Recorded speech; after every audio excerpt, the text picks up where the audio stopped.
Baik, terima kasih. Bismillahirrahmanirrahim. Assalamualaikum warahmatullahi wabarakatuh. Waalaikumsalam warahmatullahi wabarakatuh. Wabarakatuh.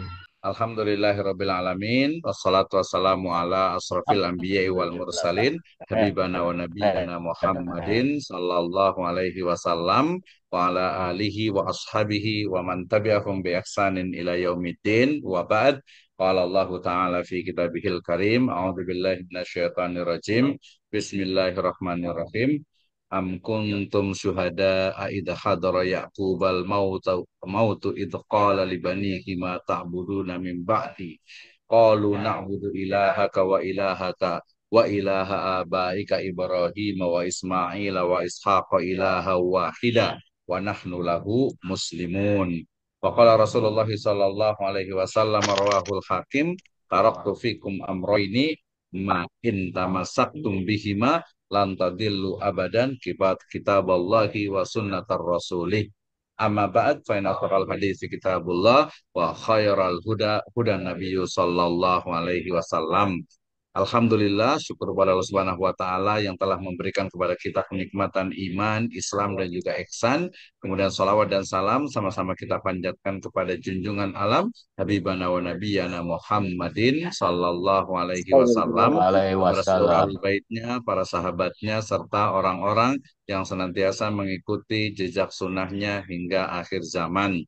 Saya ucapkan terima kasih kepada seluruh mahasiswa di program Pasca Sarjana program studi Magister Pendidikan Agama Islam Sekolah Tinggi Agama Islam Sirojul Falah Bogor ya. Di semester yang pertama di mata kuliah teori dan pengembangan kurikulum pendidikan agama Islam. Ya, ini adalah pertemuan yang ketiga ya. Cuma kemarin karena di pertemuan pertama kita lebih banyak introduction, maka di slide-nya adalah pertemuan yang kedua ya. Hari ini kita akan bahas tentang bagaimana teori-teori ya dalam mengembangkan kurikulum pendidikan agama Islam. Ya, kemarin kita sudah belajar tentang definisi dari kurikulum, kemudian juga ruang lingkup dari kurikulum, ya, kemudian juga secara spesifik kita juga sudah belajar tentang kurikulum pendidikan agama Islam. Ya, sehingga kalau dikatakan apa itu pendidikan agama Islam, ya, pendidikan agama Islam adalah pendidikan ya ataupun dalam bentuk mata pelajaran yang ada di SD, SMP, SMA, SMK, ya, kemudian di MI, MTS, Aliyah dalam bentuk pembagian dari mata kuliah lebih luas lagi yaitu di Quran Hadis, Akidah Akhlak, kemudian fikih,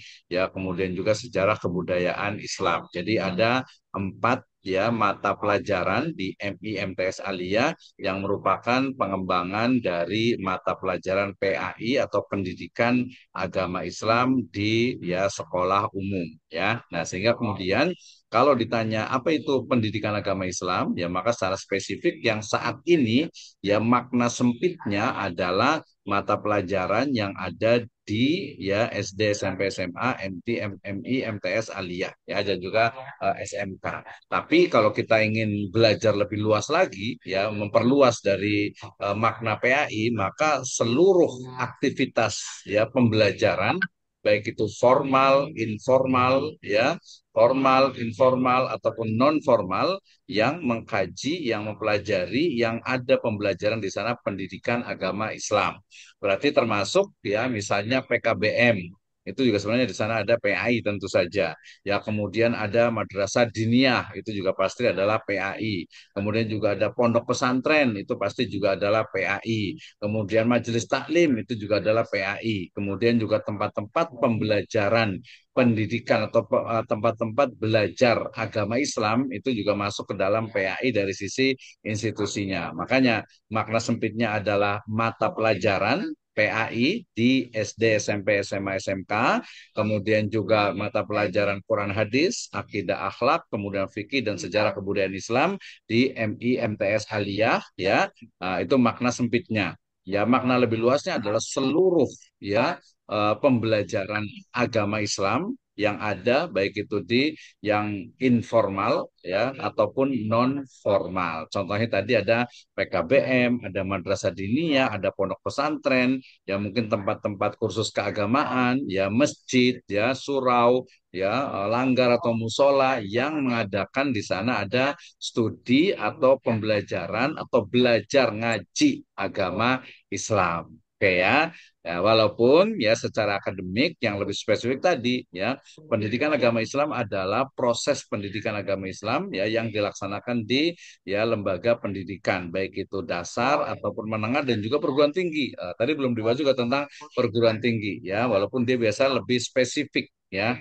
Jadi pendidikan agama Islam di perguruan tinggi dia lebih spesifik lagi ya. Baik. Nah, kemudian seperti biasa kita awali dengan Subhanahu wa taala dengan surat Al-Baqarah ayat ke-133, satu di antara begitu banyak ayat yang mengkaji atau yang membahas tentang kurikulum pendidikan agama Islam khususnya terkait dengan apa? Materi inti ya, materi inti dari pembelajaran ya pendidikan agama Islam. Ya, Allah Subhanahu wa taala berfirman, A'udzubillahi minasyaitonirrajim.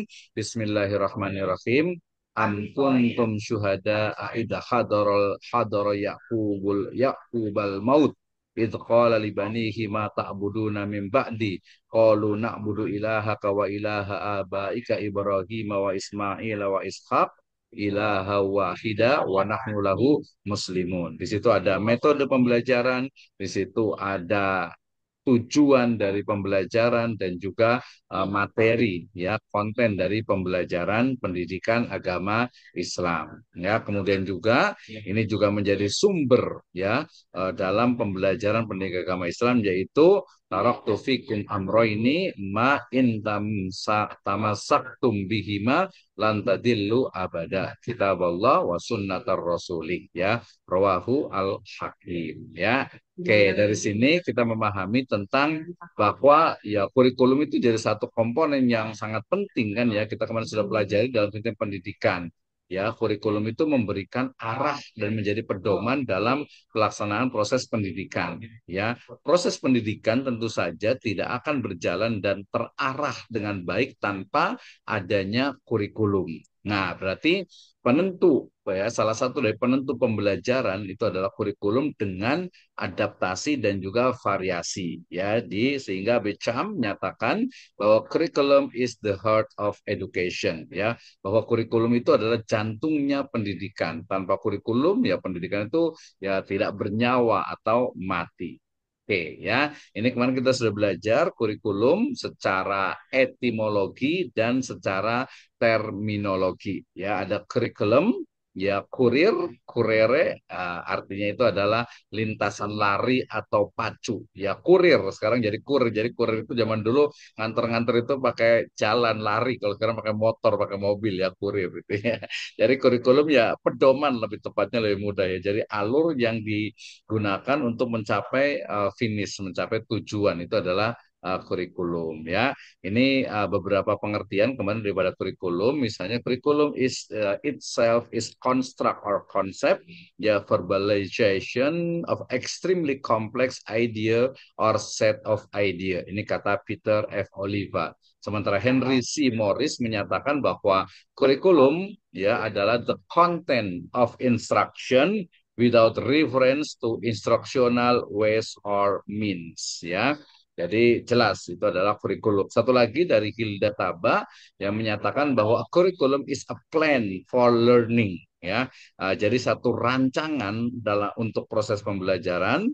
Therefore, what is known about the learning process? Jadi ada pengetahuan terkait dengan proses pembelajaran and development of the individual ya mengembangkan individu peserta didik has bearing on the shaping of curriculum ya yang menjadi bagian dari bentuk reka dari kurikulum itu sendiri ya dan kita diingatkan dengan yang paling mudah lah ya di Undang-Undang Nomor 20 Tahun 2003 tentang apa itu kurikulum ya ini saya rasa sudah paham tuh jadi seperangkat rencana dan pengaturan mengenai tujuan ya di situ ada tujuannya kemudian ada isinya kemudian ada bahan pembelajarannya dan juga cara yang digunakan, ya metode termasuk juga media atau ya media pembelajaran sebagai pedoman penyelenggaraan kegiatan pembelajaran untuk mencapai tujuan pendidikan nasional. Karena ini adalah undang-undang tentang sistem pendidikan nasional.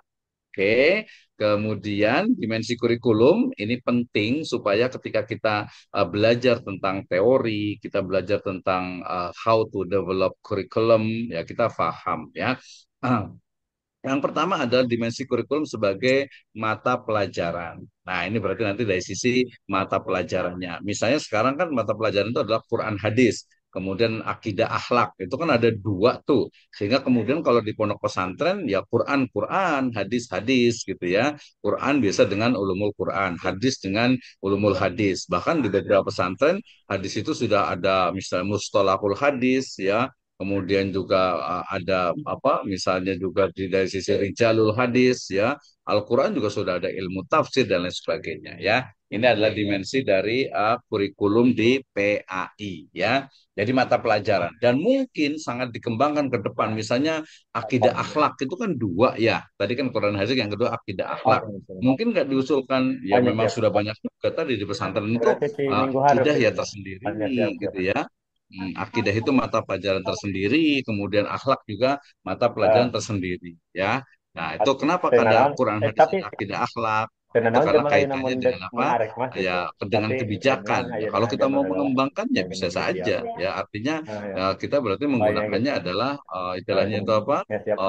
Akidah saja, ya akidah sendiri, Quran sendiri, hadis sendiri, ya fikih ada sendiri. Mungkin nanti ada mata kuliah atau mata pelajaran yang lainnya. Nah, itu yang pertama. Jadi dimensinya adalah dimensi mata pelajaran. Kalau kita ingin mengembangkan, berarti harus paham mata pelajaran yang ada. Tadi saya sebutkan bahwa mata pelajaran yang ada di PAI itu adalah ya PAI. Kalau SD, SMP, SMA. Kemudian kalau di MTS, MI, kemudian Ali, ya berarti Quran tidak akhlak, kemudian fikih, kemudian sejarah kebudayaan Islam.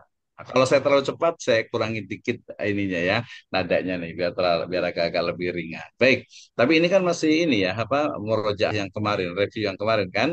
Ini dimensi kurikulum, mata pelajaran, pengalaman belajar, ini learning experience juga penting ya. Jadi bagaimana kurikulum itu kan mencakup seluruh kegiatan, pedoman kegiatan yang akan dilakukan oleh siswa, ya baik itu di dalam sekolah ataupun di luar sekolah, selama itu masih menjadi tanggung jawab sekolah. Ya, kemudian dimensi kurikulum sebagai program ini terkait dengan ini ya, sejumlah mata pelajaran ya atau organisasi pengetahuan ya. Jadi rumpun dari ilmu pengetahuan, kemudian pengalaman belajar atau kegiatan belajar ini juga penting ya. Di sini juga sama, nanti saya harapkan nanti semuanya bisa mengalami atau bisa merasakan learning experience, pengalaman belajar. Oh, ada suruh buat apa PowerPoint, kalau pakai Gamma aja yang gampang lah gitu ya. Oh, nanti ada model misalnya apa untuk pengembangan dari kurikulum misalnya. Oh, nanti kayaknya turun ke sekolah deh, atau mungkin sekolah sendiri juga nggak apa-apa deh gitu ya. Sekolah sendiri juga nggak apa-apa, biar apa namanya ada manfaatnya juga untuk kurikulum gitu, untuk sekolahnya. Jadi kita kuliah itu juga ada manfaatnya gitu ya untuk sekolah yang kita mengabdi gitu ya. Atau kalau pengen challenging atau mungkin yang ada yang kalau ada yang mungkin kalau ada yang bukan guru ya bisa ke sekolah, yang kepala sekolah bisa sebagai bentuk dari kalau dulu namanya supervisi ya, sekarang ke observasi, sebagai bentuk observasi. Ini udah bener belum nih ya kurikulumnya nih, perlu dilihat kembali ya. Kemudian juga ada tadi plan for learning, program belajar dan juga hasil belajar yang diharapkan. Nah, ini penting sekali untuk kurikulum ya, dimensinya. Kemudian komponennya ini ada objektif, tujuan, knowledge berarti ilmu pengetahuan, learning experience pengalaman belajarnya, dan juga evaluation. Evaluation ini maksudnya adalah evaluasi pembelajaran ya. Kalau sekarang alhamdulillah udah diganti ya, bukan alhamdulillah ya, alhamdulillah kan udah diganti. Dulu tuh ada ujian tengah semester, ujian akhir semester. Sekarang menjadi asesmen tengah semester, asesmen akhir semester. Ya, kalau menurut saya sih beda ya, beda. Kenapa? Kalau ujian soal itu ya, ya diuji gitu ya. Perlu nggak sih diuji? Ya perlu juga sih. Ya kan kalau di Al-Quran dikatakan wa nabluukum bil khairi wasyarr gitu ya.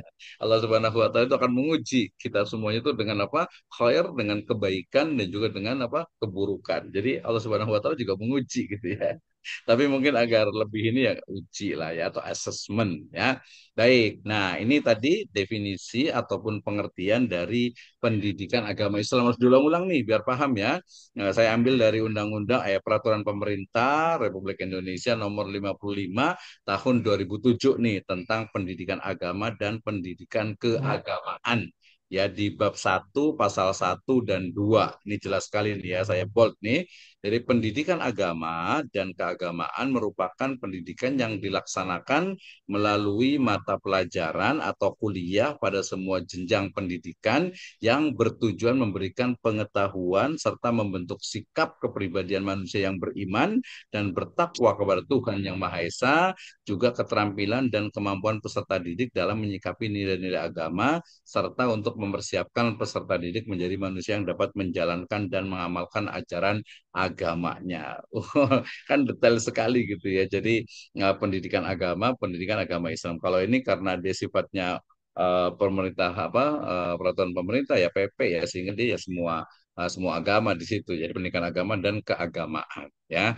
Oke, kemudian kalau secara spesifik ini juga di Undang-Undang tentang diskriminasi itu ya di pendidikan agama Islam adalah upaya sadar dan terencana dalam menyiapkan peserta didik untuk mengenal, memahami, menghayati, hingga mengimani, bertakwa, dan berakhlak mulia dalam mengamalkan ajaran Islam dari sumber utamanya, kitab suci Al-Quran dan hadis. Nah ini ya, jadi ya pembelajaran pokoknya PAI itu ya pendidikan ya mengajarkan agama Islam untuk siswa agar bertakwa menjadi insan kamil lah gitu ya, simple ya. Dalam bentuk ya sekarang itu mata pelajaran. Oke, ini adalah pendidikan agama Islam. Nah, hari ini kita akan membahas tentang how to develop Islamic education curriculum. Bagaimana mengembangkan kurikulum pendidikan agama Islam.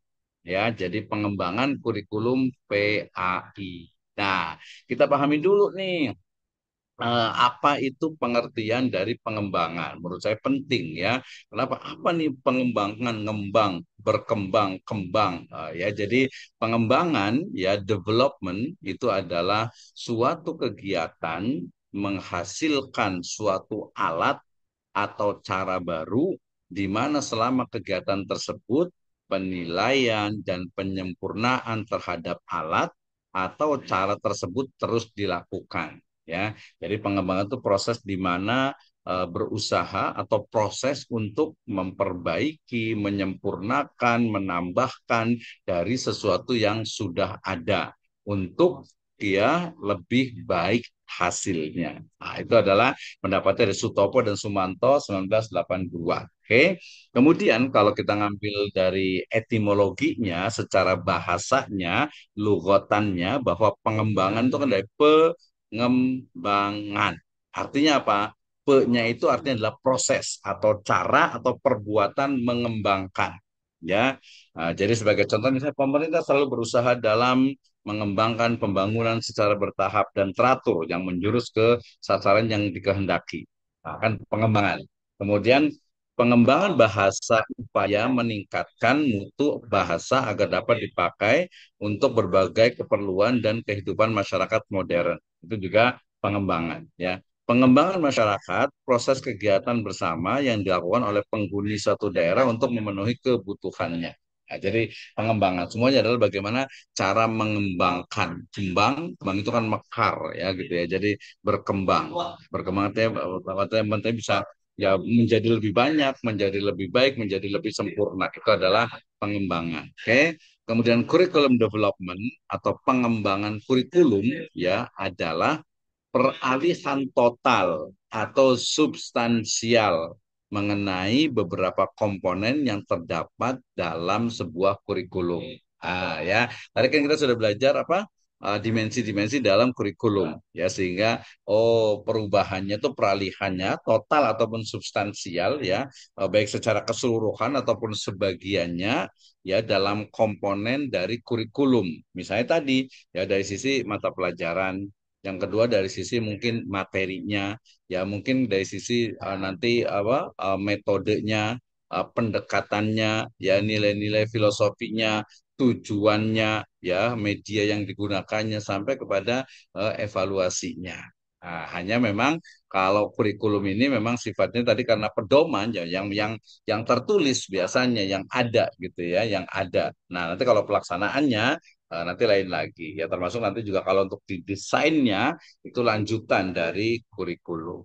Oke, ini arti dari pengembangan. Sedangkan ya aktivitas pengembangan kurikulum, jadi kalau kita hari ini bicara tentang mengembangkan kurikulum PAI, pengembangannya dulu deh ya. Jadi sebelum teori-teorinya. Jadi pengembangan kurikulum pendidikan agama Islam. Itu biasa diawali dengan apa? Dengan aktivitas menyusun kurikulum baru.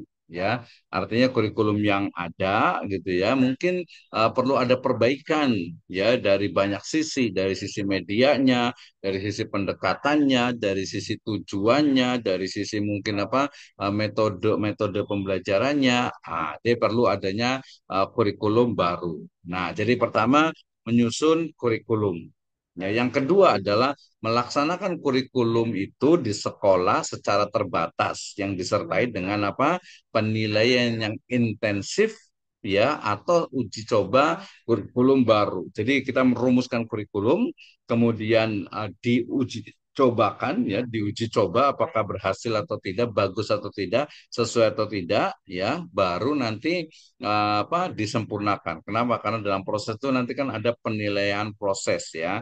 Jadi dengan penilaian yang intensif ya dalam bentuk uji coba kurikulum ya maka setelah diuji cobakan berikutnya adalah dinilai kemudian disempurnakan artinya menyempurnakan terhadap ya komponen tertentu dalam kurikulum berdasarkan hasil penilaian ya jadi di sini kita pahami tidak ada yang sempurna berarti ya kurikulum oke kita rumuskan sedemikian rupa kurikulum PAI kurikulum Quran hadis kurikulum ya kurikulum PAI lah secara umum gitu ya nanti lebih spesifik itu nanti desain pembelajaran di Quran hadis akidah akhlak fikih kemudian sejarah kebudayaan Islam semuanya dilakukan di situ ya kayak kemudian jadi apabila kurikulum sudah bagus ya maka nanti langkah berikutnya itu adalah disebarkan atau diterapkan ya diimplementasikan ke sekolah-sekolah secara komprehensif dengan batas waktu tertentu sambil melakukan pembinaan kurikulum ya. Yang paling contoh misalnya ada kurikulum pondok pesantren A misalnya. Kemudian ada kurikulum misalnya SDIT atau Islam Terpadu ya, SMP IT, SMA IT, SMK IT misalnya gitu ya. Mungkin juga ada kurikulum berbasis misalnya teknologi, ya kurikulum berbasis misalnya wirausaha. Jadi banyak sekali apa istilahnya itu jenis-jenis dari kurikulum ya sesuai dengan yang jadi pedoman, yang dipedomani, yang digunakan di sebuah lembaga pendidikan. Oke ya. Nah ini adalah aktivitas dari pengembangan kurikulum. Artinya kurikulum itu ya menyusun, kemudian melaksanakan, kemudian menilai dan menyempurnakan. 4 poin utama itu ya dalam aktivitas pengembangan kurikulum. Oke. Kemudian berikutnya adalah kalau kita lihat nih ya, ini biasanya yang selalu menjadi pertanyaan nih bagi para guru terutama gitu ya. Kenapa sih kurikulum itu selalu berubah-ubah gitu ya? Kenapa sih kurikulum itu kok ganti lagi? Kemarin kurikulum Merdeka itu belum selesai gitu ya, baru mulai diterapkan kok ganti lagi kurikulum apa deep learning gitu ya. Nah, kita bisa lihat sebenarnya nih. Kalau kita belajar ini sebenarnya kalau kita belajar tentang basic pemahaman ya dari kurikulum atau teori kurikulum, kita akan menemukan oh iya ya ternyata memang harus ada perubahan. Ya walaupun ada beberapa bagian itu yang mungkin ya berapa persen gitu mungkin yang ada kaitan dengan mungkin politik lah, dengan kekuasaan, dengan pejabat dan sebagainya. Tapi secara umum kita bisa mengambil ya benang hijaunya gitu ya bahwa oke kenapa perubahan kurikulum itu terjadi gitu ya saat ini misalnya gitu ya. Nah kita bisa lihat nih misalnya kita mulai dari saya belum lahir nih ya kurikulum di tahun 1968 ya yang dia bentuknya adalah separated subject curriculum ya atau kurikulum berbentuk mata pelajaran. Jadi dia sudah tersendiri mata pelajaran tersendiri gitu ya. Nah, jadi mata pelajaran gitu ya. Nah,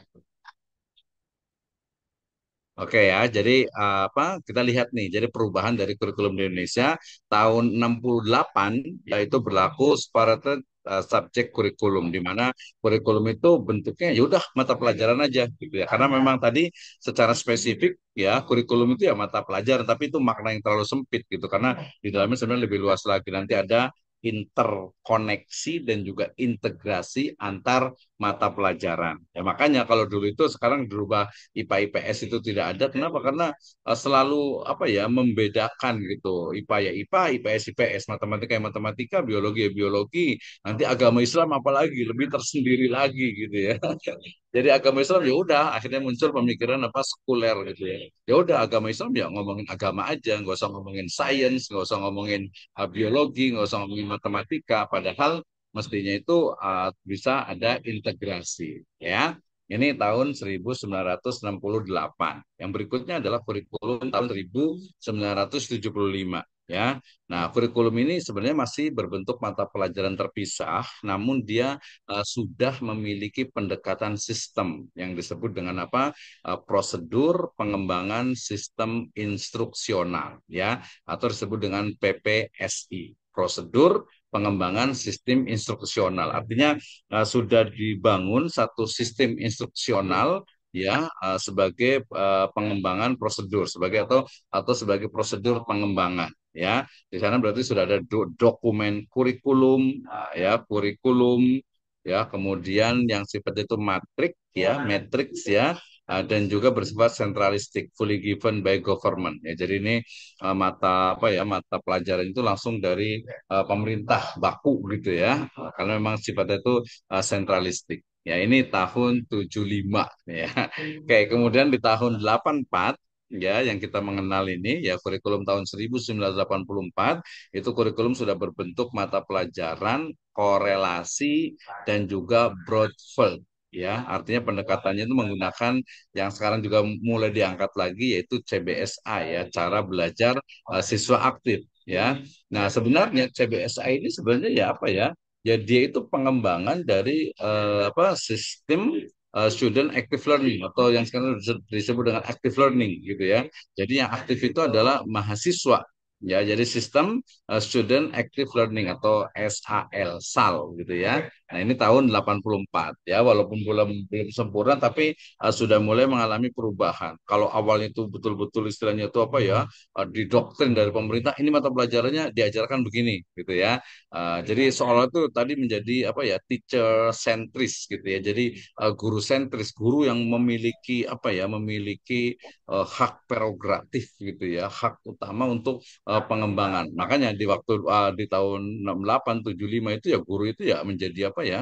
Menjadi sangat luar biasa kekuasaannya gitu ya sehingga mungkin ada yang guru dulu tuh ada yang menjewer, bahkan ada yang memukul, kemudian juga menghukum fisik gitu ya. Dulu itu nggak ada masalah. Kenapa? Karena memang pedomannya itu adalah guru itu tugasnya itu ya mendidik gitu ya. Dan memang ya kultur dari masyarakat juga apa berbeda dengan sekarang ini ya sehingga kemudian apa di tahun 84 ya model yang sifatnya itu sentralistik gitu ya kemudian mulai mengalami perubahan ya terutama di tahun 1987 itu ada penyempurnaan yang nanti disebut dengan apa suplemen ya suplemen kurikulum agak sedikit ya suplemen kurikulum tahun 1984 jadi dia ada apa ya sisipan lah ya suplemen gitu ya yaitu kurikulum yang di sana itu ada mulok ya atau disebut dengan apa muatan lokal ya nah, di sini sudah ada tuh ya jadi bukan hanya kalau sentralis itu kan berarti semua itu dari pemerintah gitu ya dari pusat sentral gitu ya tapi kalau sudah desentralisasi berarti ya ada ya bagian-bagian atau ya kita sebut saja mata pelajaran yang memang merupakan muatan lokal. Nah, ini sudah ada di tahun 1987 ya. Nah, dari sini kemudian Mulok ini dia berdiri sendiri dan menjadi bagian dari kurikulum nasional ya. Ini menjadi ya bagian dari integral dari kurikulum nasional. Jadi tahun 84 sampai 87 ya. Kemudian ya di tahun tadi dari 84 ya, kemudian tahun 94 ini berarti ingat ya, jadi rata itu 10 tahun. Ya, jadi di kurikulum tahun 1094 ya, dari kurikulum itu berbentuk mata pelajaran korelasi atau Broadfield ya, sedangkan format kurikulum berbentuk naratif. Jadi isi kurikulum itu dia berapa? 80% ya. 80%-nya itu adalah muatan inti dan kurikulum nasional ya, sementara 20%-nya itu adalah kurikulum dari apa, dari muatan lokal gitu ya. Nah, dari muatan lokal. Oke, kemudian nah di kurikulum ini ya, di kurikulum ini dia ya, mana di pada kurikulum tahun tadi 1994 ya, itu di situ ya muatan lokal itu sudah berdiri sendiri sebagai mata pelajaran yang utuh ya. Nah, ini berdasarkan pada Undang-Undang Republik Indonesia Nomor 2 Tahun 1989 tentang Sistem Pendidikan Nasional ya. Nah, ini tahun 89 tuh, kemudian 10 tahun berikutnya ya tahun 99 itu kemudian disempurnakan ya dengan dengan pembinaan karir dari dalam untuk berbagai pengembangan dari kurikulum yang ada di sebelumnya 94 ya, kemudian juga 89 itu jadi kurikulum kita kenal mengenal itu dengan istilah apa, kurikulum tahun 94. Biasa seperti itu ya. Nah, kemudian ya tahun 2004 ya kita mengenal juga nih, sudah merasakan nih ya. Itu ada kurikulum berbasis kompetensi atau KBK ya, kurikulum tahun 2004. Ini karena apa? Karena memang berlakunya otonomi daerah ya. Kemudian juga berdasarkan Undang-Undang RI juga nomor 20 tahun 2003 tentang SISDIK. Nah, Sistem Pendidikan nasional, dan sifatnya tadi sudah desentralistik ya, kemudian juga berdiversifikasi dan berbasis kompetensi ya. Nah, dia kurikulumnya sendiri dia memang dikembangkan oleh pusat kurikulum ya, dan nanti biasanya itu kurikulum itu dalam bentuk matriks ya, ada standar kompetensi SK, kemudian kompetensi dasar KD-nya, dan juga nanti dijabarkan dalam berbagai bentuk indikator dalam kurikulum itu. Itu kurikulum pengembangannya atau perkembangan dan juga perubahan dari kurikulum yang ada, perubahannya itu ya. Nah, kemudian tahun 2006 kita masih ingat ya, ini kurikulum tingkat satuan pendidikan ini juga berjalan ya. Jadi KTSP ini kan sebenarnya dia apa ya, perubahan penyempurnaan ya, perubahan dan penyempurnaan dari kurikulum KBK nih ya, yang sudah mempunyai peraturan pemerintah ya nomor 19 tahun 2005 ya, tentang Badan Standar Nasional Pendidikan ya, kemudian dikuatkan lagi dengan peraturan Menteri Permendiknas nomor 22 tahun 2006 tentang standar isi ya, termasuk di situ standar kompetensi lulusan atau SKL, dan juga nomor 24 tentang pelaksanaan standar isi dari KTSP ya. Jadi KTSP ini dia karakternya yaitu bersifat desentralistik ya, jadi lebih fokus kepada muatan lokal gitu ya. Artinya ya disitulah sumber daya yang ada di masing-masing wilayah itu diadopsi gitu ya bahasanya itu ya. Nah, walaupun nanti tetap aja ada standar nasional yang itu dikembangkan oleh BSNP tadi itu ya, Badan Standar Nasional Pendidikan. Dan nanti jadi pokoknya ada pedoman awalnya, kemudian nanti akan dikembangkan dan dijabarkan oleh masing-masing dari satuan ataupun lembaga pendidikan. Nah, dari sini kemudian nanti kita bisa pahami bahwa ini sudah mengarah kepada bagaimana setiap lembaga itu memang memiliki kurikulum yang khas gitu ya, yang khas. Nah, nanti tentu saja nanti ya kendalanya juga banyak ya. Salah satunya itu adalah ketika kemudian menerapkan adanya misalnya UN gitu ya, yang sekarang mulai rame-rame lagi tentang ujian nasional itu gitu kan. Kalau dulu kan pakainya itu adalah apa? Oh, kayak Saya ingat sekali tuh ya, waktu masih kita SD, SMP, SMA itu kan pakai Eptanas gitu kan ya. Evaluasi kemudian pakai UN dan seterusnya. Nah, sekarang masih perlu atau enggak nih? Nah, jadi kita berpikirnya tidak secara parsial sebagai guru atau sebagai kepala sekolah di satu lembaga, tapi melihat secara luas bagaimana ya sistem pendidikan yang ada di Indonesia ini. Sehingga kemudian kalau saya berpikir untuk mengukur ya tadi kalau mamanya betul-betul pure desentralisasi gitu ya bisa jadi ya akan nggak ada ukuran standar nasionalnya gitu kan ya misalnya mohon maaf misalnya yang di Papua mungkin gitu ya atau mungkin yang di mana tuh pokoknya yang di apa ujung lah gitu ujung wilayah itu mereka kemampuannya seperti apa apakah harus disamakan gitu ya walaupun biasanya akan mengatakan masa yang di Jakarta mau disamakan kemampuannya dengan istilahnya itu yang ada di Papua misalnya gitu ya betul satu sisi betul tapi satu sisi kurang tepat juga karena kita dalam konteks misalnya NKRI jadi harus mengukur nih anak-anak Indonesia ini yang pinter tuh kayak gimana sih kemampuannya tentu saja nanti akan banyak sekali debat di sana.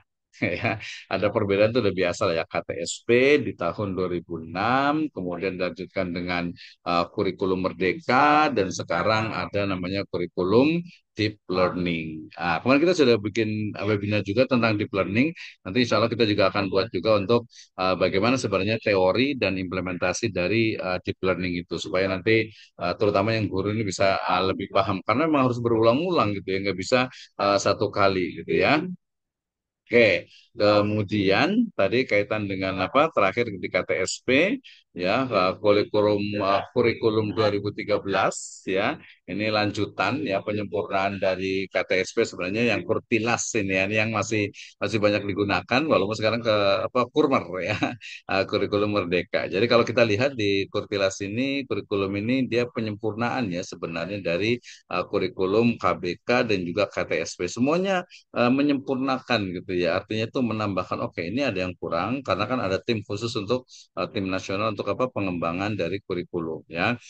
Memang kalau di apa Kurtilas ini dia kembali ke sentralistik ya, tapi kemudian ada penyederhanaan materi ya dalam bentuk tematik, kemudian juga menggunakannya juga lebih ke saintifik ya. Evaluasi pembelajaran menerapkan nilai penilaian autentik. Kemarin saya dapat buku juga tentang bagaimana sebenarnya penilaian autentik gitu ya. Nah, ini perlu dipelajari nih ya agar nanti oh ternyata kaitannya adalah untuk istilahnya itu apa perubahannya seperti ini di Kurtilas, kemudian di Kurmer ya kurikulum Merdeka termasuk di Deep Learning. Nanti kalau untuk di Merdeka dengan Deep Learning kita akan buat sesi khusus atau mungkin kita akan bagi juga nih ya masing-masing boleh menjelaskan dari masing-masing kurikulum ya.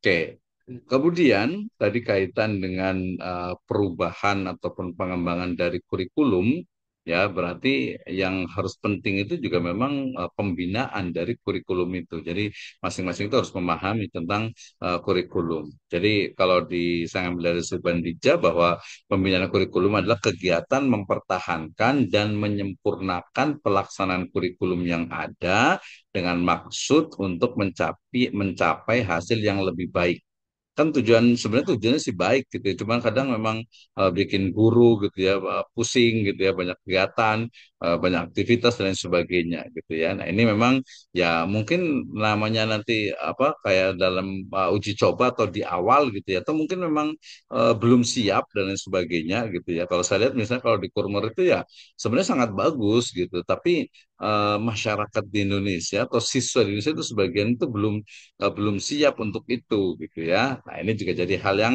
ya menjadi input ya, masukan ya bagi apa lembaga untuk perumus dari kurikulum itu. Nah, jadi kalau kita lihat ya dalam kegiatan pembinaan kurikulum ini kan melaksanakan kurikulum dengan sebaik-baiknya, kemudian melengkapi alat-alat pembelajaran baik dari sisi kuantitas ataupun kualitasnya, kemudian meningkatkan keterampilan guru ya baik dari sisi administrasi keguruan maupun metode pembelajaran dan sistem evaluasi, yang melengkapi ruang-ruangan praktik yang dibutuhkan untuk meningkatkan keterampilan siswa. Ini bagian dari kurikulum nih. Ini berarti wakil kepala sekolah bidang kurikulum. Tugasnya kurang lebih seperti itu. Nah, oke. Sekarang kita bicara tentang inovasi kurikulum, ya. Nah, jadi bagaimana sebenarnya inovasi itu yang menurut kamusnya Longman Dictionary itu adalah invention or discovery, ya. Invention, inovasi, ya, temuan dan discovery. Jadi invention itu adalah suatu penemuan terhadap sesuatu, benda, alat atau cara yang benar-benar baru dengan sengaja melalui penelitian, eksperimen, atau bisa tanpa disadari. Artinya sesuatu tersebut belum pernah ada. Jadi kalau invensi atau invention itu memang betul-betul baru gitu ya. Barunya seperti apa? Ya mungkin banyak juga sih ya. Kalau di Indonesia misalnya kalau kita bilang apa Islam terpadu ya lepas dari pengelolanya misalnya Islam terpadu yang memadukan antara apa pembelajaran mata pelajaran umum dengan agama secara integrasi itu juga sebenarnya sesuatu yang baru sebenarnya gitu. Kenapa? Karena istilahnya itu mendobrak dari pemikiran sekulerisme yang membedakan antara ilmu agama dengan ilmu dunia ya itu invention atau mungkin apa pembelajaran apa pribadi misalnya private misalnya gitu ya jadi ada yang satu guru 12 siswa saja satu guru hanya 5 siswa saja satu guru hanya misalnya 3 siswa saja gitu atau mungkin satu guru hanya 1 siswa gitu ya. Nah, itu mungkin ya high cost, tapi itu bagian dari apa inovasi, gitu ya. Nah, yang kedua ada namanya discovery. Discovery itu adalah apa? Penemuan terhadap sesuatu benda, alat atau cara yang sesuatu tersebut sebenarnya sudah ada, ya, namun belum begitu dikenal atau pemahaman atau bisa juga konsepnya sudah usang. Ya, jadi dianggap sudah ada, kemudian nanti ada perbaikan-perbaikan. Misalnya tadi ya kalau kita bilang deep learning itu ya sebenarnya dari dulu itu sudah ada kurikulum Merdeka itu juga sebenarnya dekat dengan apa dengan CBSA gitu ya di mana student center learning ya di mana pembelajaran itu berbasis kepada student atau kepada siswa ya. Nah deep learning kemudian juga nanti ada di dalam itu ada meaningful ada joyful gitu ya. Ya, itu juga sebenarnya bagian dari apa dari pembelajaran yang memang siswa itu harusnya merasa apa ya merasa nyaman, merasa happy, merasa senang, merasa juga bermanfaat pembelajarannya. Nah, ini mungkin ya bolehlah disebut sebagai inovasi. Ya, di mana kita belajar sama juga kita belajar di sini nih ya di program Pascasarjana saya Israel Falah ini. Jadi kita belajar itu untuk apa gitu ya? Kalau mendengarkan, apalagi mungkin apa namanya hanya udahlah ikut aja gitu ya. Semending sih nanti kan ada perbaikan ya, ada perbaikan. Saya pengen dapat ijazahnya aja sih, ya boleh aja sih silakan saja. Tapi kalau umpamanya lebih dinikmati lagi prosesnya, oh kita bisa diskusi, oh ada dosen-dosen, ada Pak Dr. Zainal, apa Dr. Edi gitu kan ya, yang kita bisa inilah apa diskusi dan sebagainya gitu ya. Nah ini kan bagian dari apa dari pembelajaran gitu ya. Jadi inovasi kurikulum itu ya bentuknya itu ada invention, ada discovery ya. Kemarin ruang lingkupnya apa yang tadi sudah disebutkan ya. Misalnya mata pelajaran tadi itu ya mata pelajaran jangan Quran hadis lah. Maksudnya jangan disatukan lah Quran dengan hadis gitu ya. Jadi dia harus lebih spesifik. Ya udah Quran Quran saja. Apa ilmu apa Quran dan sains gitu. Ilmu Al-Quran atau Al-Quran gitu kan bisa tuh. Kemudian nanti hadis, kemudian akidah ya akidah saja fokus kajian tentang akidah biar kuat akidahnya baru akhlaknya nanti tersendiri. Nah itu kan sebenarnya juga apa ya itu juga nanti akan dibantah dengan apa dengan model tematik karena di beberapa negara maju itu kurikulum itu lebih ke arah sebenarnya dia tematik gitu ya. Jadi misalnya ketika dia mengajar tentang sejarah kebudayaan Islam misalnya gitu ya misalnya tentang zamannya Khalifah Umar bin Khattab misalnya. Nah, ketika dia belajar di situ, dia belajar bahasa Arabnya, dia belajar fikihnya, dia belajar akidahnya, dia belajar hadisnya, dia belajar tadi otomatis SKI-nya, saya belajar fikihnya gitu ya. Jadi dia tematik itu juga menjadi sebuah inovasi juga pembelajaran tematik gitu ya. Nanti kita bisa detailkan nih apa jadi inovasi berdasarkan misalnya waktu pembelajaran, ya berdasarkan media pembelajaran, berdasarkan metode pembelajarannya. Itu dia bagian dari inovasi. Oke, ya ini adalah inovasi dari kurikulum. Kita lihat Jadi di sini itu disebut dengan invention atau discovery ketika ada pengembangan kurikulum dan juga pembinaan kurikulum. Jadi antara pengembangan dan pembinaan ini dia saling apa ya, saling berkaitan ya. Artinya itu saling dari pengembangan itu nanti ada dari pembinaan itu ada pengembangan juga, dan inilah yang disebut dengan invention atau discovery atau innovation ya, inovasi dari kurikulum. Oke. Kemudian pembaharuan kurikulum ya. Jadi kalau tadi ada pengembangan, sebenarnya salah satu dari bentuk pengembangannya itu adalah pembaharuan. Ya, jadi dia tidak mesti istilahnya itu menciptakan sesuatu yang baru gitu ya, tapi bisa juga dalam bentuk penyesuaian ya dengan apa yang telah lazim dilakukan ya, menuju arah yang lebih baik ya. Jadi dia pembaharuan itu bisa dalam bentuk discovery saja. Discovery tadi artinya menyempurnakan, memperbaiki, ya menambahkan dari yang sudah ada, itu discovery ya. Nah, pembaharuan kurikulum ini adalah satu gagasan atau praktek kurikulum baru dengan menggunakan bagian-bagian yang potensial ya dari kurikulum. Jadi ketika ada satu kurikulum, oh bagian ini ternyata bagus nih, masih bisa diterapkan dan bisa berkembang. Oke, ini kita masih lanjut ya. Sementara oh ini kayaknya sudah tidak sesuai lagi nih, hilangkan saja. Itu bisa juga ya. Dari sisi konten, dari sisi metode, dari sisi media, ya dari sisi pendekatan. Misalnya tadi, ya pendekatan kalau kita belajar, kalau saya ngobrol, ngomong, terus begini ceramah terus, udah mulai ngantuk nih ya, apalagi udah jam 5 nih ya. Makanya nanti ada diskusi. Kayak dikit lagi ya, 5 slide lagi ya. Nah, itu pembaharuan kurikulum, ya ini bisa dimulai dari perubahan konsepsionalnya yang fundamental, kemudian nanti diikuti dengan perubahan struktural ya. Jadi dia bisa sifatnya itu adalah apa? Dilihat dari sisi misalnya lebih ini ya parsial ya. Ada apa? Tujuan dari kurikulum, ada isi dari kurikulum, ada metodenya. Kita ini ya isi atau konten ya atau materi lah ya. Materinya gitu ya. Kemudian ada metodenya ya, ini berarti metode pembelajarannya gitu kan ya, kemudian sampai kepada evaluation sistemnya ya, evaluation system. Jadi sistem evaluasinya tadi makanya berubah dari ujian akhir semester menjadi assessment akhir semester gitu ya. Nah, apakah masih perlu istilahnya tadi itu ujian? Ya, kita lihat saja apakah masih perlu gitu ya. Termasuk mungkin kebijakan-kebijakan kemarin terkait dengan misalnya udahlah kita nggak usah ada nilai gitu ya, nggak usah ada ranking udah nggak ada ya. Kemudian nggak usah ada nilai lah gitu ya, pokoknya udah naik-naik terus aja lah, nanti akan disesuaikan gitu ya. Beda dengan dulu, kalau pokoknya kalau nggak nyampe misalnya nggak apa tidak mencapai target PKM misalnya, ya nggak bisa lulus gitu. Tapi sekarang akhirnya semua dibuat istilahnya itu KKM, semuanya nilai itu dikatrol semuanya gitu, sehingga kemudian hampir tidak ada tuh ya yang tidak naik kelas ya. Apalagi warna merah kan udah nggak ada karena tidak sesuai dengan apa perkembangan dari psikologi anak misalnya gitu ya. Jadi bikin nggak semangat, bikin putus asa dan lain sebagainya gitu ya. Nah itu ya, bagian dari apa kebijakan dan juga pendapat. Ya kalau nggak setuju juga nggak apa-apa juga, silakan saya tinggal dikomunikasikan dengan bagian kurikulum atau kepala sekolahnya. Nah, komponen dalam pembaharuan kurikulum ini sama sebenarnya ya.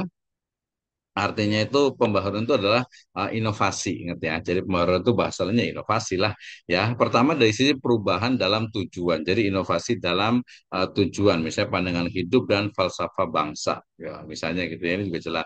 Perubahan dalam tujuan, di sini juga ada struktur mata pelajaran dan juga isinya atau kontennya. Yang kedua adalah perubahan dari strategi kurikulum ya, pelaksanaannya, teori belajar mengajarnya, sistem administrasinya, ya kemudian bimbingannya, kemudian juga ada penyuluhannya, serta perubahan sistem penilaian belajar. Jadi kurikulum itu mulai dari awal ya, teori pembelajarannya sampai kepada evaluasi ya. Nah, atau mungkin perubahan dari sarana kurikulum ya, misalnya laboratorium, perpustakaan, alat peraga ya dan yang lainnya. Ya kalau sekarang kan perpustakaan misalnya sudah e-library, misalnya perpustakaan digital gitu ya. Nah, laboratorium mungkin belum banyak yang digital gitu ya, tergantung nanti rumpun bidang ilmunya. Alat peraga sekarang lebih detail lagi ya, termasuk di sini belum berarti ya apa? Ya yang lainnya di sini misalnya software misalnya gitu ya, atau aplikasi ya. Aplikasi ya itu juga bagian dari aplikasi program gitu ya. Itu ya bagian dari yang lainnya tadi itu. Nah, jadi sekarang itu kan belajar itu bukan hanya dengan gurunya, bukan hanya dengan buku, tapi dengan berbagai media yang ada. Nah, termasuk perubahan dalam sistem evaluasi kurikulum, di mana metode, ya, cara yang paling tepat untuk mengukur atau menilai ya kurikulum itu berjalan efektif, ya, efisien, gitu ya, efisien, kemudian relevan, kemudian produktivitinya bagus, ya, ini tentu saja itu menjadi bagian dari evaluasi. Jadi semuanya menjadi apa program dalam pembelajaran sebagai satu sistem dari kurikulum itu berjalan dengan baik. Nah, itu berarti ada perubahan di sana ya. Jadi perubahan dalam sistem evaluasi kurikulum. Jadi dilihat ya ini udah bagus atau belum, efektif atau belum, bisa dilihat di situ. Nah, ini yang kemarin kita jadi pertanyaan gitu ya ketika ditanya kenapa harus ada inovasi atau pengembangan kurikulum? Jawabannya adalah perkembangan dari ilmu pengetahuan dan teknologi yang memengaruhi masyarakat, ya, budaya masyarakat, cara belajar masyarakat, bahkan sampai kepada world view atau cara pandang masyarakat. Yang kedua, pertumbuhan penduduk nih, daya tampung, ruang dan fasilitas pendidikan.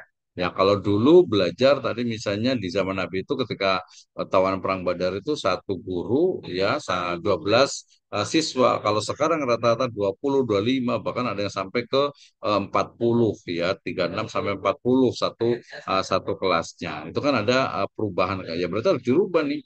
Ya, ketika orangnya sedikit dengan orangnya banyak, kurikulumnya itu pasti berbeda. Kemudian juga yang ketiga mutu pendidikan ya karena perkembangan keilmuan di masyarakat. Ya, jadi masyarakat itu sekarang itu ya mereka sangat-sangat apa ya dinamik gitu ya, sangat dinamis sehingga mau tidak mau ya lembaga pendidikan ya dengan kurikulum itu harus mengikuti perkembangan itu ya. Kemudian relevansi yang kurang antara program pendidikan dan kebutuhan masyarakat. Nah, ini makanya dulu ada istilah kalau di program tiga itu ada link and match gitu ya. Nah, jadi ada keterhubungan ya, keterhubungan antara apa yang dipelajari di sekolah dengan kebutuhan yang ada di masyarakat. Ya, misalnya kalau SMK gitu ya, SMK PI-nya apa nih mata pelajarannya? Ya, jangan-jangan dari sisi materinya tuh masih yang biasa-biasa gitu ya, masih biasa-biasa itu udah dipelajari gitu ya, kurang up to date dengan apa dengan apa istilahnya itu model pendidikan mereka misalnya gitu ya. Yang kelima adalah alat organisasi yang belum berjalan secara efektif gitu ya. Jadi ini perlu dikembangkan ya, dari sisi kurikulum. Oke. Jadi pengembangan kurikulum itu kenapa, bagaimana, dan juga pendapat Anda itu seperti apa? Ya, jadi kalau pengembangan dari sisi mata pelajarannya ada akidah akhlak, ada Quran hadis, ada fikih, ada sejarah peradaban Islam. Nah, sampai di sini, next kita akan belajar tentang teori dan pengembangan kurikulum pendidikan agama Islam. Jadi teori-teori tentang pengembangannya. Jadi para tokoh ketika mereka menyebutkan tentang pengembangan dari kurikulum ini seperti apa saja sih sebenarnya? Kita akan belajar di pertemuan yang akan datang. Oke, terima kasih untuk Ustadz Badri, Ustadz Panut, Ustadz Saiful Anwar, Ustadz Arif Tim, ada Ibu Juliantika, ada Ustadz Jamaluddin, Ustadz Munawar, Ibu Siti Nurjana, dan satu lagi siapa nih ya di Oppo A12. Oke, kita masih ada waktu. Nanti juga saya akan berikan rujukan untuk RPS kita nih ya. Di RPS teori pengembangan kurikulum kita ingatkan kembali di RPS-nya.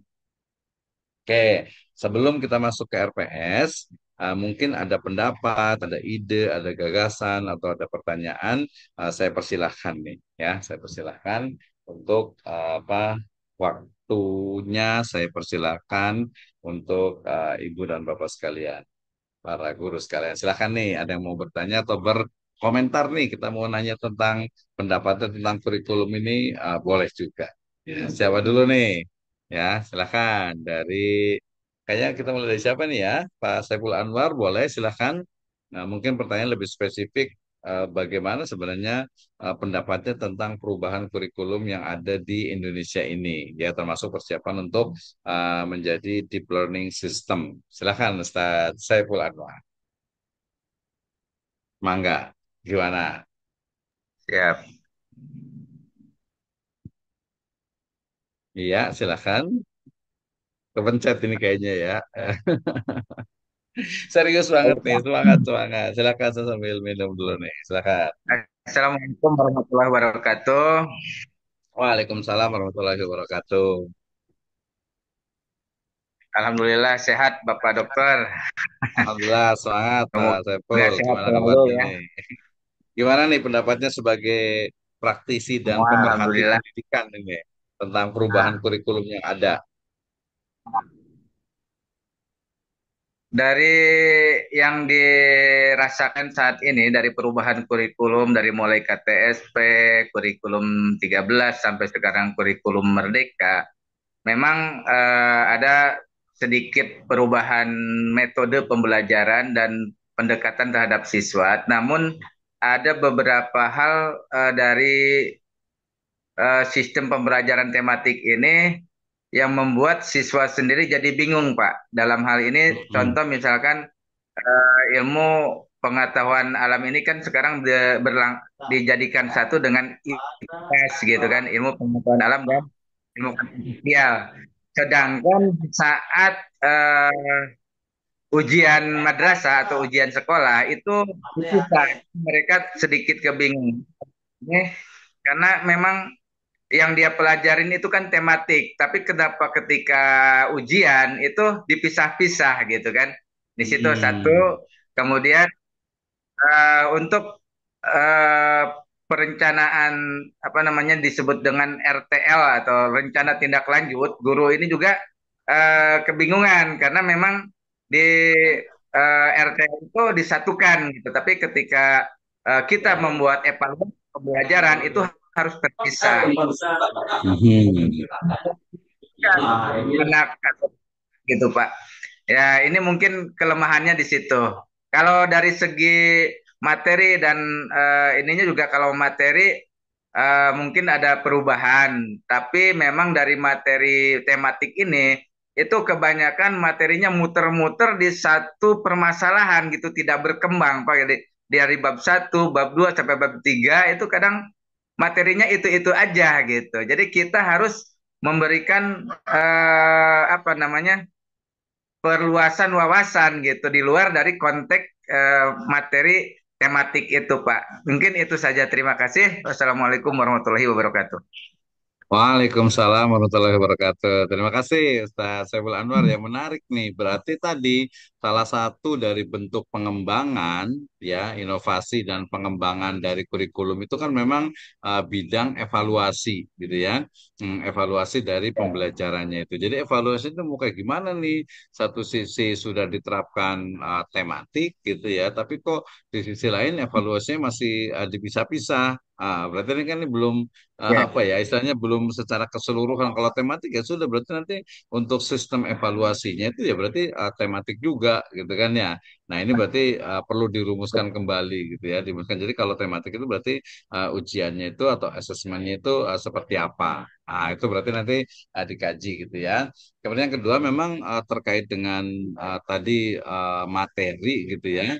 Nah, di sini memang ada juga tadi memang kebijakan ya dari pemerintah itu, maksudnya dari sisi kurikulumnya itu adalah memang improvisasi ataupun juga penguatan, ya, pengembangan dari penguasaan guru terhadap materi gitu ya, sehingga kemudian memang yang diberikan itu adalah tema utama gitu ya, tema besar ya, topik utamanya, baru nanti bisa dikembangkan. Ini juga sama sih, memerlukan adanya memang sumber daya ya, SDM yang memang mumpuni, yang memiliki kemampuan itu. Nah, mungkin kalau analisis saya, salah satu dari kenapa sih belum istilah itu terbiasa, atau mungkin karena menganggapnya ini bikin bikin ribet gitu, ini nggak sesuai gitu. Sebenarnya memang kalau saya lihat sih dari karena mungkin ini sesuatu yang baru ya, dalam artian dulu kita tuh belajarnya itu ya pakai CBSA gitu ya. Rata-rata tuh pakai model lama, kemudian kita rubah dengan kurikulum yang baru yang Merdeka. Nah, itu mungkin belum terbiasa gitu. Apalagi mungkin yang terbiasa dengan apa bahasa itu apa ya, romantisme sejarah gitu. Udahlah, tiba lagi kia gitu ya. Udah yang begini aja lah gitu ya, nggak usah ngapain sih yang berbuat, ujungnya toh sama aja. Nah, itu sebenarnya perubahan dari paradigma gitu ya, cara berpikir dari guru yang mestinya memang ya mengalami perubahan, karena memang ada perubahan, walaupun ya tadi ada bagian-bagian tertentu itu yang memang tidak bisa dirubah, apalagi nanti kalau pendidikan agama Islam itu kan ya. Pendidikan agama Islam tujuan ya, kalau media bisa berubah, metode juga berubah gitu, tapi kaitan dengan akhlak, kaitan dengan akidah, kaitan dengan karakter. Nah, itu tetap harus ditetapkan. Makanya kaidah muhafadzatu ala al-qadim ya wal jadidul aslah itu kan, itu sebenarnya kalau dalam konteks kurikulum juga bisa diterapkan ya, di mana ya memang yang bisa dikembangkan itu ya kita kembangkan, tapi kalau yang memang dia sudah baku dan tidak bisa dikembangkan, ya nggak bisa gitu. Misalnya, oh kita pakai inovasi, baca Al-Quran kayak pakai yang kemarin yang viral itu, pakai nyanyi gitu ya, pakai apa band atau apa gitu kan, itu kan wah ini kayaknya sih nggak sesuai nih kayaknya gitu ya. Nah, itu jadi, nah barusan ya yang ketiga juga saya kepikiran kayaknya nih untuk challenge kita ini ya, untuk learning experience kita ini nanti ada assessment untuk tengah semester gitu ya, ada juga assessment untuk yang akhir semester. Jadi assessment UTS-nya ya itu adalah nanti, silahkan dari sekarang ya Ibu dan Bapak sekalian menyiapkan untuk yang ini aja yang bisa diakses apa, yaitu menjelaskan tentang kurikulum yang berlaku di sekolahnya masing-masing gitu ya. Nah, ini sebenarnya bahasa lainnya itu adalah untuk apa? Menunjukkan bahwa kita itu mahasiswa. Gitu ya. Kita itu mahasiswa, jadi bahasa ini juga manfaatkan status mahasiswanya gitu ya. Dan dalam tanda petik itu tunjukkan bahwa kita itu mahasiswa. Salah satu tunjukkan bahwa saya mahasiswa, tunjukkan bahwa kita itu sedang kuliah adalah ya penelitian ya. Salah satunya tadi coba. Jadi untuk mungkin dua pertemuan yang akan datang ya, dua pertemuan yang akan datang kita akan berurutan satu-satu untuk mempresentasikan ya, untuk apa asesmen tengah semester itu adalah menjelaskan tentang kurikulum yang berlaku di, bisa di sekolahnya masing-masing atau di sekolah teman gitu ya, atau mungkin di sekolah kalau agak sedikit challenging itu adalah di sekolah yang kita itu penasaran ini sekolah bagus gitu, apa sih kayak gimana sih kurikulumnya. Jadi mirip-mirip dengan ya mini riset lah gitu ya. Misalnya nih ya, misalnya sebagai contoh saja, oh di Seman ini Lewiliang misalnya, ya Semanel misalnya, ini kurikulum PI-nya bagus nih. Ya udahlah, saya kan mahasiswa S2 gitu ya. Kalau perlu minta surat penelitian, surat observasi, ya kita tinggal minta ke kampus gitu ya, kita buatkan, kemudian datang ke sana wawancara, Pak, saya mahasiswa di S2 di STAI Sirojul Fala, dapat tugas nih dari dosen gitu ya, untuk ingin interview wawancara tentang apa kurikulum PAI gitu ya. Tapi ini kalau tidak memberatkan gitu ya. Yang kan orang itu beda-beda. Ada yang kuliahnya itu semangat gitu ya. Pokoknya saya pengen kuliah, pengen serius, pengen pokoknya memanfaatkan mumpung saya kuliah gitu ya. Perkara bayaran mah nanti aja lah. Yang penting semangat dulu. Yang penting semangat dulu nih selesaikan semesternya gitu ya. Kalau bayaran tuh nanti ada bagian yang nagihnya tuh. Bu Warida itu bagi aja gitu ya. Jadi kita manfaatkan. Jadi saya kasih challenge tadi, boleh istilahnya itu di sekolah sendiri gitu ya, atau di sekolah teman yang kenal, atau di sekolah yang memang bagus dan kita itu pengen ke sana gitu ya. Misalnya nih ya tadi menggunakan status mahasiswanya, misalnya kalau saya kebetulan di Ciapusi ini ada pesantren apa Nurul Fikri misalnya. Bangunannya bagus, saya penasaran kayak gimana sih sebenarnya kurikulumnya, gitu ya. Atau mungkin yang di mana yang jauh itu, mungkin di Tangerang di Insan Cendekia gitu ya. Atau mungkin di mana nih kalau Pak Saiful Anwar yang ada sekolah yang bagus nggak di dekat rumahnya gitu, yang dianggap bagus gitu. Ya, saya rasa standar aja Pak, sama aja. eh ada Cuma yang ini nggak, ada sekolah yang mungkin kayaknya saya pengen ini bagus, kayaknya bagus deh. Kira-kira yang menurut Pak Ustadz Saiful Anwar bagus di mana tuh? Di sekitar-sekitar rumah Bogor lah gitu boleh. Ya paling kita mengacunya ke ini Pak, ke MTSN, kalau enggak ke MAN gitu yang dekat. Ya, boleh juga gitu. Atau sambil jalan-jalan boleh juga. Atau mungkin sesuatu yang agak beda gitu. Misalnya tadi ada SDIT, SMPIT, ada sekolah alam, atau mungkin juga ada kutab, atau mungkin ada pesantren, teknologi, dan lain sebagainya. Pokoknya yang juri. Tapi itu kan itu pilihan yang ketiga kalau mau gitu. Kalau enggak ya udahlah. Untuk pengembangan lembaga kita, kita pengen tahu kurikulum yang berlaku di kita sendiri aja gitu ya. Nah, ini Ya. yang satu sekolah berapa orang sih ini ya? Lo bisa bareng-bareng lah gitu kelompok gitu biar rame gitu kan. Yang satu sekolah berapa orang nih ininya di sini nih? Ya. Ya oke, terima kasih Ustaz Saiful Anwar. Kita pindah Mas ada Pak Ustadz Bardi sama Ustadz Panut nih. Nanti yang lain saya tanya juga nih. Nah, Bu Juliantika juga biasanya ini ya. Jadi pendapatnya dulu nih tentang perubahan dari kurikulum yang ada di Indonesia termasuk pendapatnya tentang deep learning ini kira-kira kayak gimana. Silakan siapa dulu nih? Langsung open mic-nya saja ya. Langsung dibuka mic-nya silakan. Siapa nih? Ustadz Panut dulu ya. Oke, silakan Ustadz Panut dalam 2, 3, 5 menit. Silakan, gimana pendapatnya nih? Assalamualaikum warahmatullahi wabarakatuh. Waalaikumsalam warahmatullahi wabarakatuh.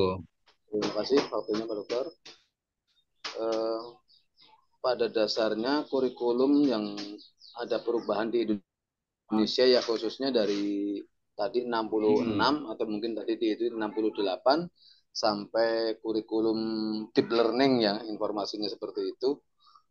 Memang sebenarnya sangat perlu sekali adanya perubahan kurikulum kan tadi ya adanya kemajuan zaman, zaman yang berbeda, kemajuan teknologi dan sebagainya. Akan tetapi tadi yang sama yang disampaikan oleh Pak Saiful tadi ketika saya kemarin 2 tahun lalu sempat mengajar MI 1 tahun sebagai wali kelas 5 itu menggunakan tematik itu lumayan agak kebingungan sendiri gitu kan kalau kita memakai buku itu paling baru baru 2 lembar udah pokok bahasanya udah beda lagi. Kalau misalnya kita bicara mapel dari mapel IPS langsung ke IPA, kemudian langsung ke SBK, gitu, kayak seperti itu. Apalagi kalau dipakai LKS lebih cepat lagi. Jadi materinya sedikit banget, tapi apa namanya pertanyaannya yang banyak tuh. Jadi apa yang ada di buku tersebut kadang ketika anak nyari itu agak kebingungan juga itu. Kadang ada yang di materi situ, ada yang memang harus kita sendiri yang menjabarkan apa yang ada di pertanyaan-pertanyaan tersebut sebelum adanya pertanyaan itu. Tuh, kemudian saya merasakan dulu tahun 80 ya, kurikulum 84 kayaknya itu waktu saya SD SMP ya. Eh, SMP ataupun ya SMP itu dulu ada pelajaran PSPB. Nah, ada pelajaran PSBB. Nah, cuman sayangnya sekarang ini jarang ada pelajaran sejarah nih. Kalau di MTS malah nggak ada. Ya, maksudnya ke IPS lah. Cuman kan hanya sebagian kecil saja sejarahnya. Nah, jadi nggak ada materi yang murni sejarah. Itu juga sebenarnya sangat agak disayangkan kalau saya secara pribadi kan. Apalagi yang menyangkut sejarah negara kita sendiri. Walaupun ada kalau di SMP sejarah Indonesia ada, tapi di MTS saya malah nggak ada nih untuk sejarah Indonesia. Jadi adanya di IPS saja.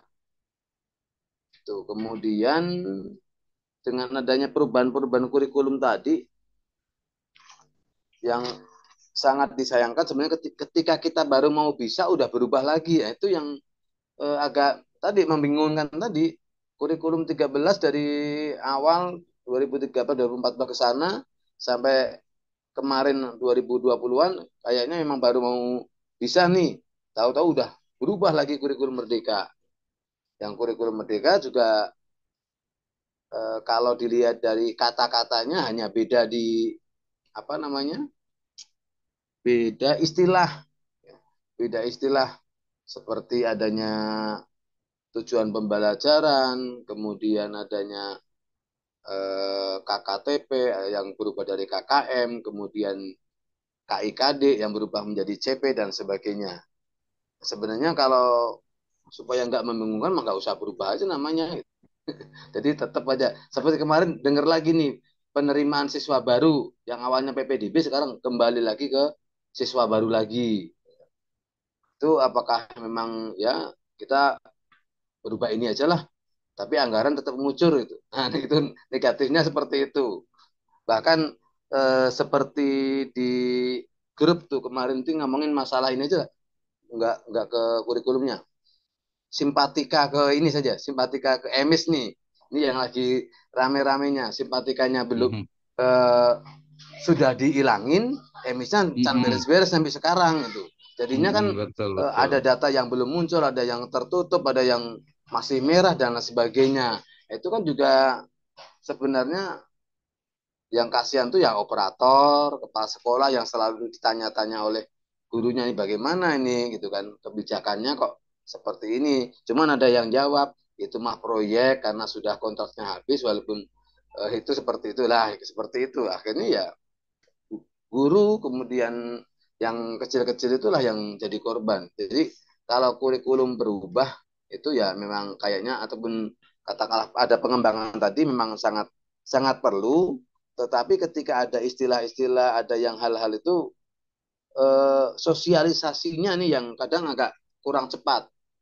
Jadi kadang ada yang hanya di lembaga-lembaga tertentu yang sudah ada dari awal, jadi nggak secara serentak gitu loh Pak. Jadi kalau misalnya sosialisasinya serentak, semua sekolah ketika memang sudah ada pokok-pokoknya nih, katakanlah penggede-penggedenya ini sudah bisa menguasai, berarti semua sekolah bareng gitu. Jadi jangan sampai ada kemarin itu satu kabupaten belum ada yang menjadi percontohan kurikulum merdeka. Hanya ada di mana. Kemudian perkembangannya nanti hanya yang negeri saja. Akhirnya nanti yang swasta tadi kita baru belajar saja sudah berubah lagi. Ya itu yang kadang sangat kita sayangkan. Nah, kalau enak ya mungkin walaupun kadang tidak langsung diberlakukan kan, tahap demi tahap. Oh sekarang kalau masih pakai kurikulum 13 nggak apa-apa, nanti baru kurikulum merdeka. Mungkin tahun sekarang masih boleh kurikulum merdeka, tahun besok udah wajib. Nah, tapi kan tetap aja ketika kita baru belajar, baru mulai bisa lah, udah berubah lagi kan ya kacau lagi. Gitu. Mungkin itu Pak. Jadi ya kalau pengembangan kurikulum di Indonesia sudah berapa kali perubahan dari 86 kemudian apa 94 ya, Dalam empat, 84 94 8 perbaikan, ada perbaikan 2013. lagi Mhm. ada penyempurnaan ya memang perlu cuman ya tadi jangan terlalu dadakan untuk sosialisasinya itu harus merata gitu jangan hanya sampel-sampel saja yang akhirnya nanti ya tadi yang ketinggalan akan terus ketinggalan saja sementara yang udah lompat duluan udah lari gitu. Yang di belakang ya ya walaupun Allahumma paksakan akhirnya juga bisa. Mungkin itu aja Pak. Terima kasih. Assalamualaikum warahmatullahi wabarakatuh. Waalaikumsalam warahmatullahi wabarakatuh. Terima kasih Ustaz Panut luar biasa ya. Jadi mungkin anggap aja keluh kesah dari sebagai praktisi pendidikan senior gitu ya, pendidikan agama Islam ya. Jadi memang tadi mungkin berapa persen dari perubahan kurikulum itu memang mungkin perlu adanya perbaikan dalam arti tadi mungkin terlalu cepat gitu ya. Jadi mungkin karena perubahan apa kepemimpinan dan lain sebagainya sehingga kemudian berubah gitu ya. Nah ini sebenarnya memang dia keluar dari istilahnya itu teori dari pengembangan kurikulum. Mestinya idealnya pengembangan kurikulum itu adalah memang setelah ada evaluasi baru diperbaiki. Ya ini ada memang komponen lain dari pengembangan kurikulum yaitu kita sebut saja mungkin politik gitu ya atau kebijakan negara yang memang mungkin kadang berubah gitu ya. Tapi secara teori misalnya dia seperti itu. Oke, ini kayaknya Bu Julianti kan nggak sabaran nih pengen cerita nih. Gimana? Oh tadi saya jawab satu lagi tadi sebentar dari Bu siapa ya? Bu apa tadi yang di kantor desa, Pak Ali Muktim ya. Jadi Pak Ali Muktim kemarin sudah ngobrol juga. Jadi kalau karena nantinya mungkin ya qadarullahnya mungkin pengen jadi pengen jadi guru gitu ya, maka ya walaupun kerja di desa berarti kan justru di desa enak tinggal nyuruh-nyuruh aja guru sama kepala desa gitu. bukan bukan Pengen jadi Pak bukan Kades, nyuruh-nyuruh Pak. artinya. Iya, makanya justru lebih gampang kan, tinggal kepala kepala kepala sekolah, kepala SD negeri atau SD gitu ya. Jadi tapi nggak seperti itu contohnya. Jadi datang ke sekolah, kemudian tadi, oh saya sebagai kepala desa, tapi juga saya masuk S2 nih, saya pengen tahu nih kurikulum di sini tuh kayak gimana sih sebenarnya, gitu ya. Jadi ya nggak apa-apa, justru challenging gitu ya, justru apa menantang untuk kita. Oh, kepala desa juga harus tahu nih kurikulum PAI di SD, di MI, di MTS, di Alia, di SMA gitu. Tapi nanti pilih salah satu dari lembaga pendidikan saja gitu ya. Jadi menurut saya ya nggak apa-apa, coba aja lah gitu ya. Coba aja tinggal nanya kurikulum apa sih gitu ya. Kurikulum yang diterapkan seperti apa sih yang berlaku sekarang saja. Oke, kita lanjut ke Ibu Juliantika, silahkan, Mangga. Baik, Bapak terima kasih atas waktunya. Saya mau menanggapi terkait pengembangan kurikulum. Untuk pengembangan kurikulum tidak selalu memberikan hal positif ya. Terkadang membawa dampaknya. Kalau saya di SMK, kebetulan saya selain mengajar PPKN gitu ya, ditugaskan juga karena memang kekurangan jam gitu. Karena kan untuk ASN harus 32 jam gitu ya. Saya kekurangan jam, akhirnya saya ditugaskan kembali untuk mengajar bahasa Sunda. Nah, dari kurikulum Merdeka ini tidak seluruhnya menimba ilmu terkait pelajaran bahasa Sunda, bahkan sejarah. Sejarah pun sama gitu. Di kelas 10 belajar bahasa Sunda, tapi di kelas 11-nya enggak. Nah, mungkin itu karena aturan kurikulum Merdeka ya. Jadi tidak semua tingkatan belajar bahasa Sunda. Begitu juga dengan sejarah. Nah, jadi menurut saya sih pengembangan di sini bukan pengembangan secara berkembang, malah malah ada kemunduran menurut saya ya. Kemunduran apa? Ya tidak semua jenjang eh, menuntut ilmu itu gitu. Akhirnya apa? Apalagi bahasa Sunda ya, kita tinggal di daerah sini, daerah Sunda, ya menurut saya seharusnya semua tingkatan gitu. Mungkin nanti sama kayak PPKN, mungkin ada level-levelnya, ada elemen-elemennya gitu. Untuk elemen kelas 10 apa, kelas 11 apa.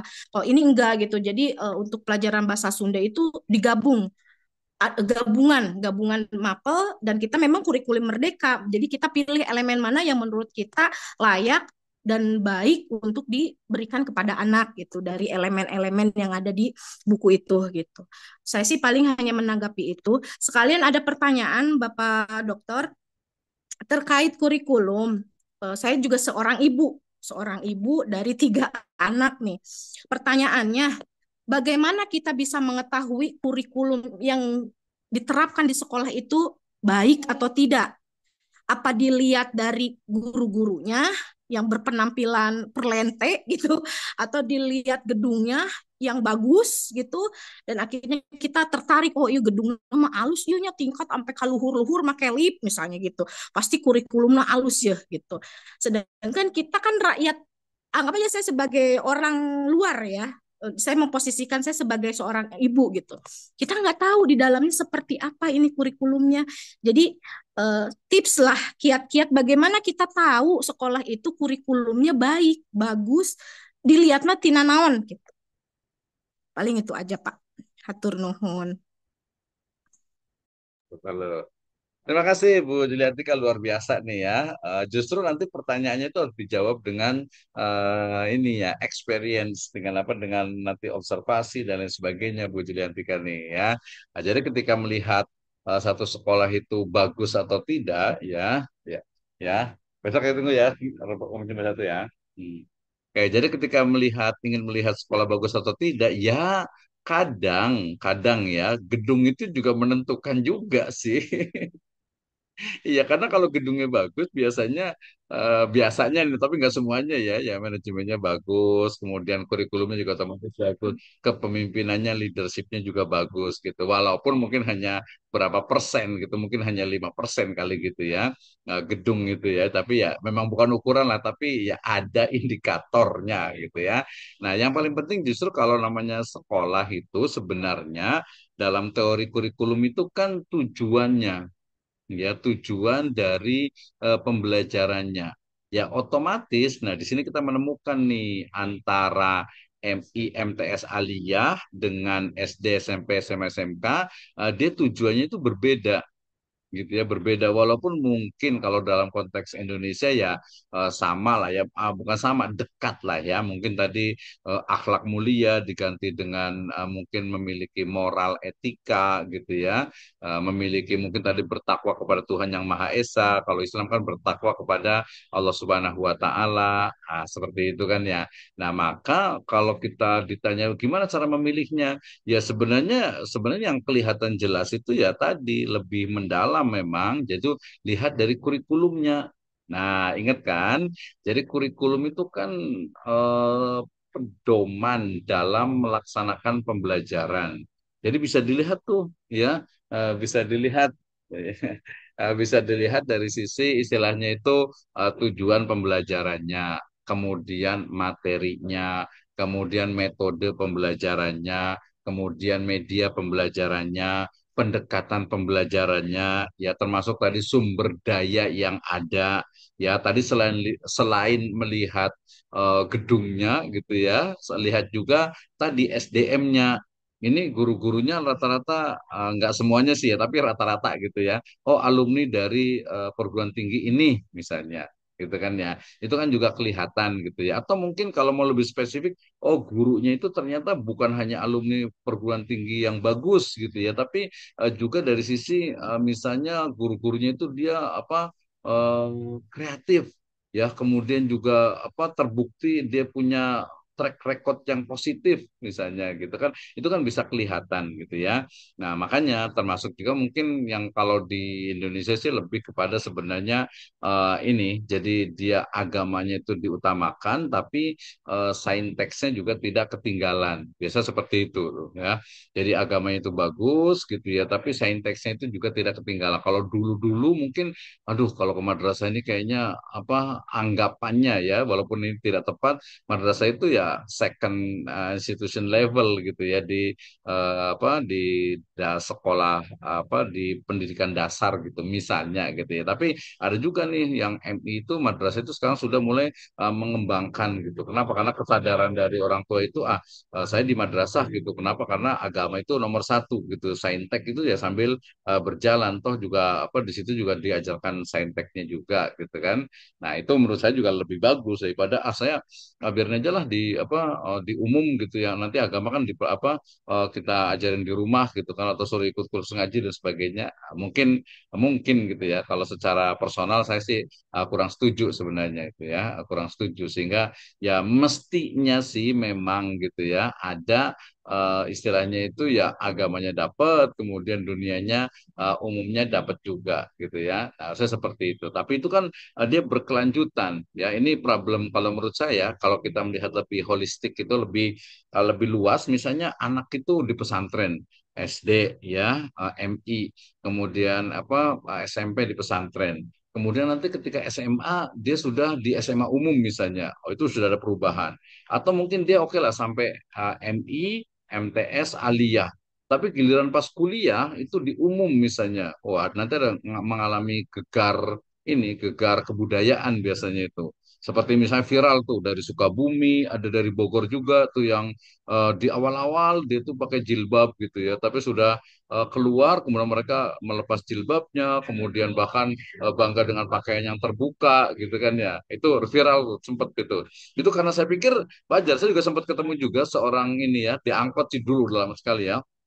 Nah, ketika apa naik seorang perempuan gitu ya, pakai pakainya agak terbuka, kemudian ada temennya lagi yang laki-laki tanya ini siapa katanya gitu, ini saya fulanah gitu lah ya, gitu ya. Lah biasanya pakai jilbab katanya, iya apa namanya sekarang udah kerja katanya gitu kan, jadi udah nggak pakai jilbab lagi gitu ya. Jadi itu juga sayang, makanya kalau pendidikan agama Islam tuh dia harus menyeluruh, makanya sayang ya kalau mama sudah di MIMTS Aliyah atau di sekolah Islam kemudian ketika kuliahnya itu umum biasanya itu akan gegar gitu, jadi dia berubah gitu, sayang gitu. Jadi kalau menurut saya nggak sesuai dengan generasi Islam gitu ya. Jadi ya harusnya runut lah terus gitu ya, karena memang pendidikan, jadi pendidikan itu kan membentuk jiwa ya, membentuk cara berpikir jiwa siswa peserta didik. Berarti mau nggak mau dia harus berkesinambungan gitu ya. Jadi sangat disayangkan sekali ketika ternyata tidak linear gitu ya. Maksudnya linear agamanya, kecuali mungkin yang memang kuat dan sebagainya, walaupun itu agak agak berat juga sih menurut saya gitu ya. Oke, itu Bu Juliantika ya. Jadi kalau saya lihat ya jelas kurikulumnya, kemudian perhatikan bagaimana proses pembelajarannya.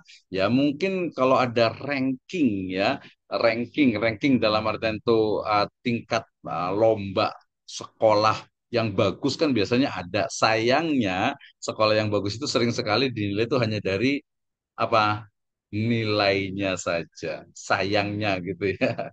Jadi mungkin nilai UN tertinggi, oh sekolahnya bagus. Atau mungkin berdasarkan alumninya, oh alumninya itu sekolah, misalnya kalau MI berarti ke SD favorit, kalau SMP berarti ke SMA favorit, kalau SMA berarti ke perguruan tinggi negeri favorit misalnya. Itu juga kalau kita sebagai akademisi, sebagai ya pembelajar harus lihat dulu gitu ya. Oh, dia bilang ini sekolah favorit apa sih sebenarnya? Tadi saya sebut misalnya ada SMA negeri favorit, apa sih kelebihannya? Oh, kelebihannya mungkin tadi alumninya, ya pembelajarannya ya mungkin bagus, tapi secara agama apakah bagus ya? Menurut saya sih belum tentu juga gitu ya. Makanya apalagi kalau kita dibawa Kemenak ya harusnya membelain lah MIMTS Aliyah gitu ya. Bahwa MIMTS Aliyah itu ya tidak kalah, hanya kita memang terus perlu adanya perbaikan secara terus menerus gitu ya. Oke, Pak Ustadz Badri pengen nggak sabar nih, pengen komentar. Kayaknya gimana Ustadz Badri nih tentang perubahan ini, nanti Bu Julianti kan boleh komentar lagi ya. Gimana nih? Silakan. Ya, Alhamdulillah. Assalamualaikum warahmatullahi wabarakatuh. Waalaikumsalam warahmatullahi wabarakatuh.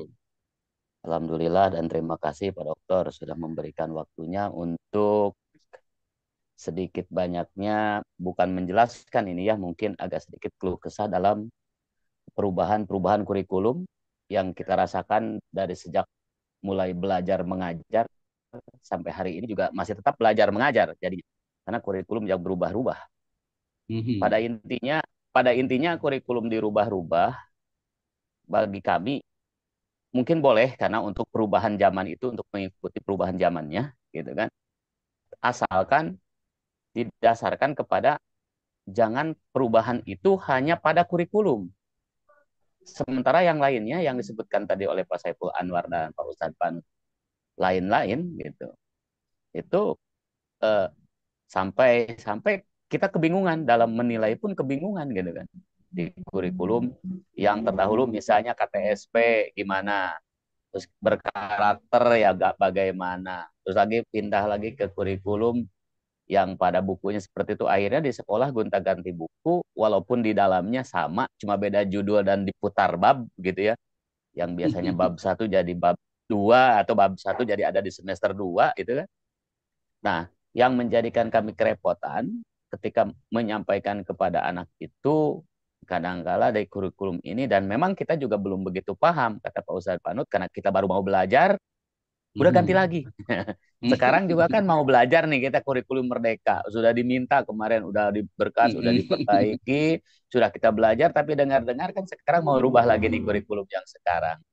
Ini bagaimana? Dan termasuk itu tadi pada saat penilaian masih tetap yang dulu, yang seperti kurikulum 13.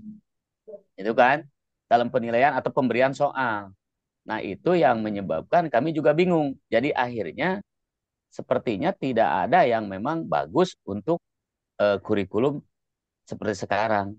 Kalau lihat ke belakang, kayaknya memang bagusan kurikulum yang terdahulu kalau memang bisa diulang lagi ke terdahulu. Jadi kita juga sampai hafal sebagai guru untuk menyampaikan walaupun perubahan itu harus ada disesuaikan dengan zamannya gitu. Ya, zaman sekarang gitu ya. Zaman-zaman sekarang kan ya kita juga menyampaikannya textbook seperti zaman dulu lagi mungkin karena penyampaian kepada anak zaman sekarang ini harus detail dan termasuk logika masuk akal. Seperti kita penyampaian di dalam beragama saja. Kalau agama kan dalilnya tetap itu juga ya dari zaman dulu sampai hari ini Iya, benar. tidak bisa dirubah. Cuma penyampaiannya yang dirubah. Kalau zaman saya dengan kalau zaman saya dengan Pak Epul mungkin zaman dulu kalau kita tahu zamannya misalnya bilang ini wujud sifat bagi Allah itu wujud wajib hukumnya. Tidak pertanyaan yang lain siswa. Kalau Mm-mm. siswa zaman sekarang bertanya wujudnya Allah itu gimana atau bagaimana. Itu kan kita juga harus pinter-pinter juga menjelaskan. Dan termasuk juga Mm-mm. memang uh, itulah yang dimaksud perubahan kurikulum. Kalau menurut saya itu berubah ya cara menjawab dan harus anak itu paham. Kalau tidak paham, dianggapnya gagal kurikulum kita nantinya gitu atau sekolah kita Mm-mm. dianggap gagal. Itu mungkin sedikit banyaknya kalau dari saya seperti itu mungkin keluh kesahnya. Mungkin itu saja yang dapat disampaikan. Terima kasih. Mudah-mudahan Bapak Ibu semuanya tidak puas dan bisa menjelaskan kembali. Terima kasih. Wassalamualaikum warahmatullahi wabarakatuh. Waalaikumsalam warahmatullahi wabarakatuh. Terima kasih Sobat Badri ya, luar biasa ya. Keluh kesah dan curhatan dan juga mungkin, tapi ini penting ya untuk tadi bahwa kurikulum itu ya dalam pelaksanaannya itu memang harus ada penilaian, harus ada evaluasi dan itu salah satu evaluasinya yang sifatnya itu adalah apa?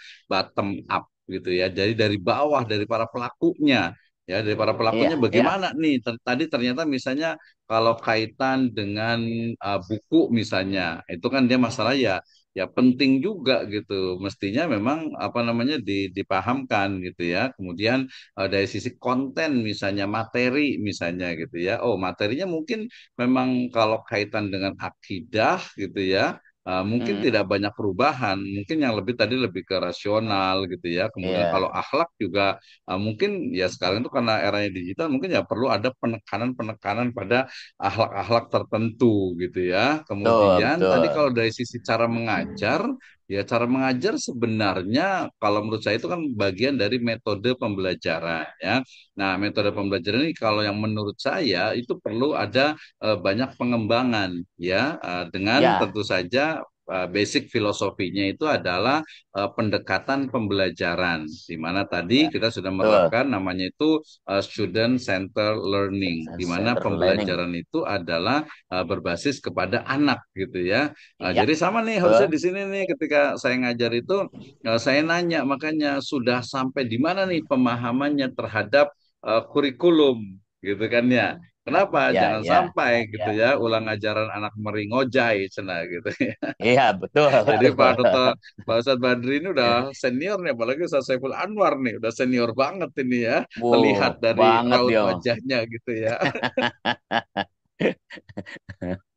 Terlihat dari raut wajahnya gitu kan ya, ya betul senior gitu. Artinya, nah, tapi tadi memang perlu adanya pengembangan. Tadi basic filosofinya, filosofi dasarnya adalah pendekatan pembelajaran di mana fokus kepada kebutuhan siswa gitu ya. Iya, Kemudian yang iya, kedua iya. itu adalah metode yang yang digunakan. Misalnya tadi kalau ceramah, lecturing ya ya bosen anak-anak itu mungkin mereka Iya, nggak suka gitu ya. iya. Justru malah sebaliknya mereka yang suruh ceramah kita dengerin gitu ya, mereka yang suruh ngomong kita dengerin. Nah, cuman memang masalahnya tapi beberapa temen sih mengatakan iya di awal itu memang agak sulit ya anak-anak SD itu, anak MI Hmm, itu di awal itu memang agak sulit, tapi kalau sudah gurunya apa istilahnya itu menyampaikan kemudian juga memberitahu caranya gitu ya, mungkin presentasi, mungkin debat, mungkin menyimpulkan gitu ya. Nah, itu menurut saya ya, itu juga akan terbiasa ya. Kenapa? Karena saya selalu menyebutkan bahwa di kuliah ini juga sama ya.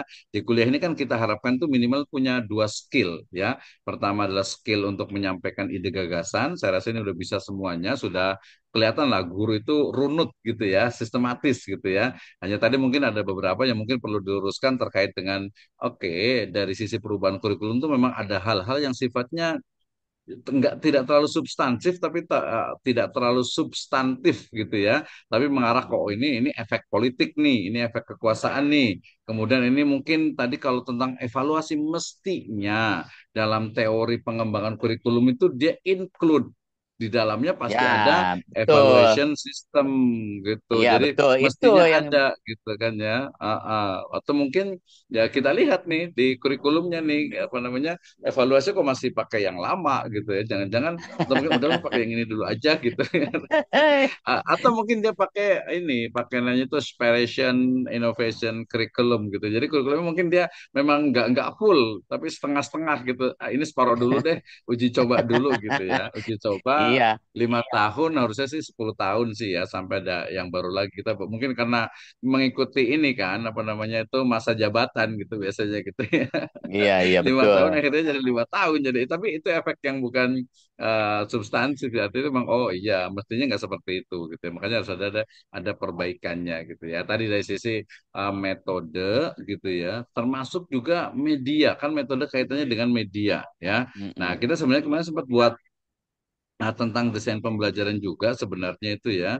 Tapi kayaknya memang perlu diperbaiki juga dari sisi istilahnya itu apa pemahaman terhadap metode pembelajaran dan juga terhadap media pembelajaran gitu ya. Nanti berarti tadi perubahan kurikulumnya coba kita boleh jelaskan dulu baik nanti secara jadi nanti gini untuk asesmennya itu yang UTS-nya itu adalah menjelaskan kurikulum yang ada di satu sekolah dan kurikulum itu nggak mesti total gitu ya mungkin apa kelas tertentu juga bisa walaupun kalau kurikulum ya satu sekolah sih gitu ya kemudian nanti untuk asesmen akhirnya itu adalah mencoba untuk mengkritisi gitu ya mengoreksi mengevaluasi dari kurikulum yang ada.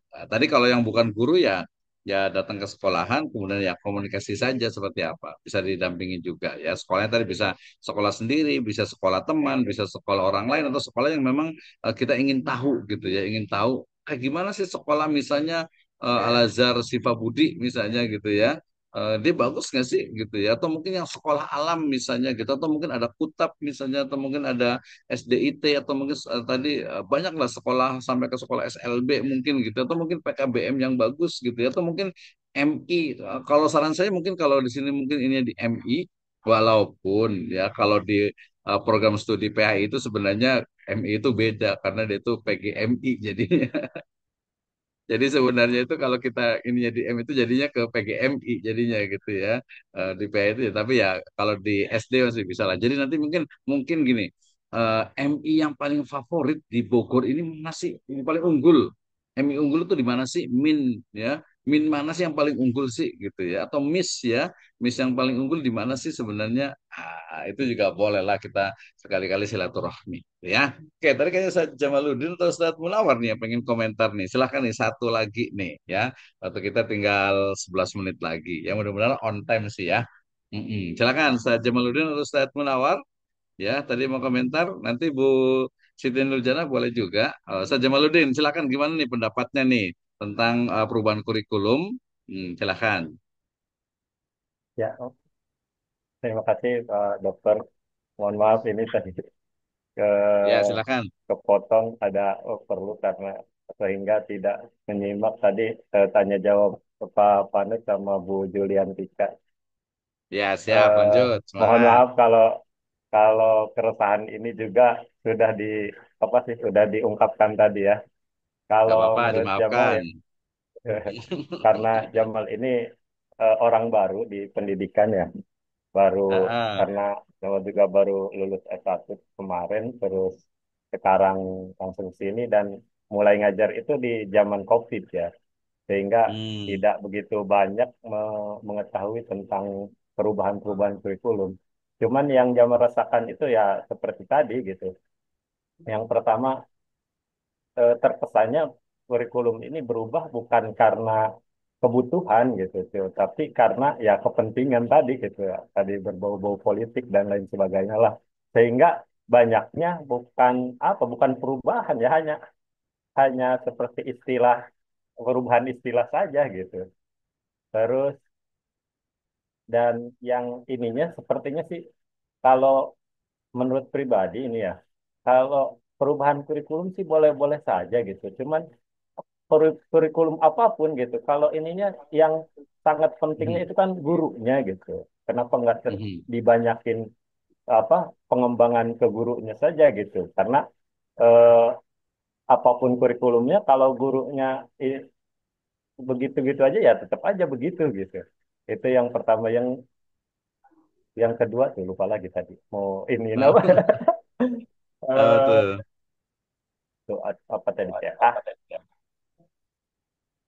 Ya mungkin itu saja dulu lah. Nanti saya sambil jam ingat-ingat lagi. Oke, ya nanti sambil ngobrol aja ya. Ya, Jadi apa dikatakan itu apa al-manhaj ya ahab atau mungkin afdol atau mungkin ahammu minal muallim atau minal ustad gitu ya.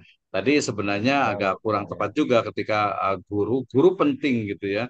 Tapi metode dalam pembelajaran itu juga jadi penting gitu ya. Jadi dua-duanya penting lah intinya gitu ya. Jadi guru itu penting, ustadz itu penting, tapi metode pembelajaran ya cara mengajar itu juga menjadi sangat penting gitu ya. Sangat penting. Jadi ya dua-duanya penting ya karena dalam dunia pendidikan termasuk juga maudhu ya ataupun materi konten itu juga sangat penting. Ya nanti makanya kita karena mahasiswa S2 ini kita harus mengkritisi nih.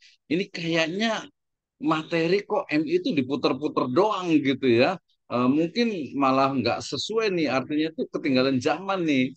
Itu nanti dari sisi konten ya materi kita bisa kritisi. Ya dulu pernah saya bilang saya banyak bicara ya tentang misalnya kalau merujuk di hadis ya kan dikatakan muru auladakum bis sholati bis sab'in fadribuhum fil asyar. Itu kan ya perintahkan anakmu itu untuk sholat pada usia 7 tahun. Ya artinya 7 tahun itu harus diperintahkan sholat. Kalau diperintahkan sholat berarti sudah bisa sholatnya, sudah bisa apa? Atau hurus satrul iman, wudhunya sudah bisa, sudah lancar, sudah bagus, sudah sah.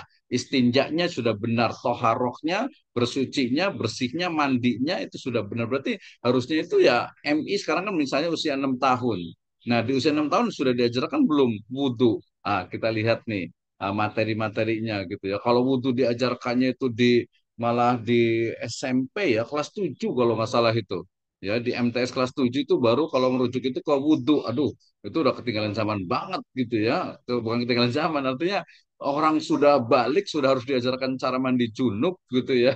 Kok malah masih diajarkan wudhu? Ya kalau murojaah sih boleh aja lah gitu. Tapi udah usia berapa tuh berarti ya? Berarti sudah 12 tahun berarti kan ya 13 kan ya itu masih belajar wudhu berarti ya kalau secara materi misalnya konten misalnya mestinya harus diperbaiki gitu ya.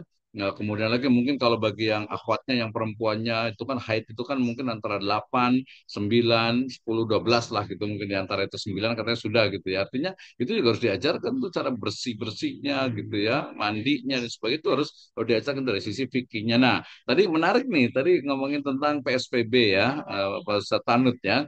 Nah, ini memang ini paradigma, walaupun nggak lepas dari politik juga sih, paradigma dalam mendidik manusia. Ada orang banyak mengatakan ngapainlah belajar sejarah gitu ya. Tapi faktanya kan di PAI itu ada sejarah kebudayaan Islam. Dan berarti harus ada metode pembelajaran yang tepat, terutama integrasi dengan ilmu pengetahuan dalam bidang sejarah. Jangan sampai, kebetulan saya juga sangat suka dengan sejarah gitu ya. Jangan sampai mengajarkan sejarah hanya sejarah saja gitu ya. Jangan sampai yang SKI juga sama. Makanya kita lihat nih nanti bisa mengkritisi kita nih. Jadi pembelajaran SKI di MI, di MTS, di Alia itu isinya apa? Kemudian kontekstualnya itu seperti apa? Termasuk juga perkembangan dari istilahnya itu interkoneksi dengan sains. Nah, ini menurut saya jadi sangat penting. Makanya dalam artian istilahnya itu pengembangan kurikulum di MI, MTS Alia itu sebuah keniscayaan walaupun mungkin tidak secara total tapi secara perlahan-lahan dan itu kan dengan konsep desentralisasi mestinya banyak pesantren dan MI itu bisa mengembangkan ya dari muatan lokal atau dari kekhasan kurikulum yang diberlakukan itu. Nah, gitu ya.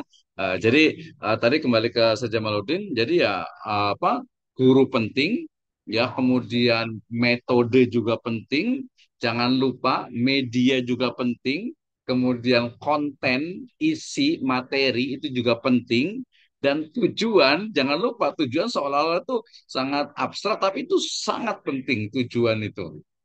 sampai kepada ujungnya adalah kurikulum di sebuah sekolah itu penting dan mengembangkannya menjadi sebuah keniscayaan. Ah, kayaknya ada yang mau komentar lagi nih. Pak Saiful Anwar mau komentar lagi, silahkan. Atau, oh, Ustadz Badri dulu nih, mau komentar, Ah, silahkan. nah, gini, saya mau komentar sedikit Nanti nih, Ustadz Munawar habis ini ya. bukan komentar, maksudnya nambahin kali ya. Ya, boleh. Tapi semua juga memang penting, kurikulumnya penting, ininya juga penting dan lebih penting. Kalau menurut saya yang lebih penting adalah bagaimana kata Pak Ustadz Jamal tadi, saya setuju itu. Yang sangat penting adalah pribadi gurunya. Apapun kurikulumnya, apapun bahasanya, medianya apapun, kalau menyampaikannya seorang gurunya yang kurang bisa, justru menyesatkan. Itu makanya penting sekali gurunya.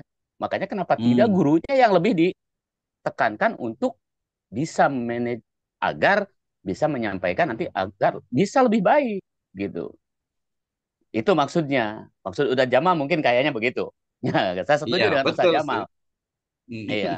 Nah, walaupun Ya, semuanya penting ya, tapi yang lebih penting adalah nomor wahidnya adalah itu untuk penyampaian. bagus. Karena setiap kali apapun yang bagusnya kalau misalnya orangnya, apalagi kalau di bidang akhlak, kalau orang itu bagus dan lain sebagainya, kalau akhlaknya kurang bagus kan terjadi beberapa hal kejadian.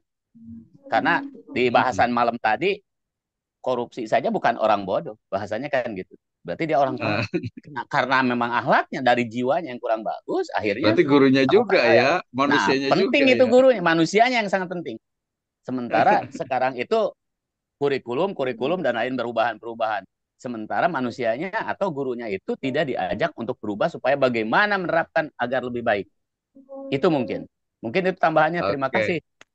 Ya, oke, luar biasa Ustadz Badri nih. Artinya justru memang apa salah satu dari begitu pentingnya guru itu, makanya pada kuliah lagi nih di S2 ini, kan?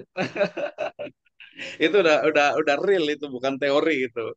Begitu pentingnya guru makanya harus kuliah lagi nih di S2 ini jadi agar agar tahu betul ya tadi Iya, bagus, kasus bagus. korupsi Ya. kemudian kemudian juga gurunya ya memang lah kalau memang guru itu pelaksana tapi kalau kita lebih spesifik lagi gurunya penting. Kemudian bagian mana dari guru nih?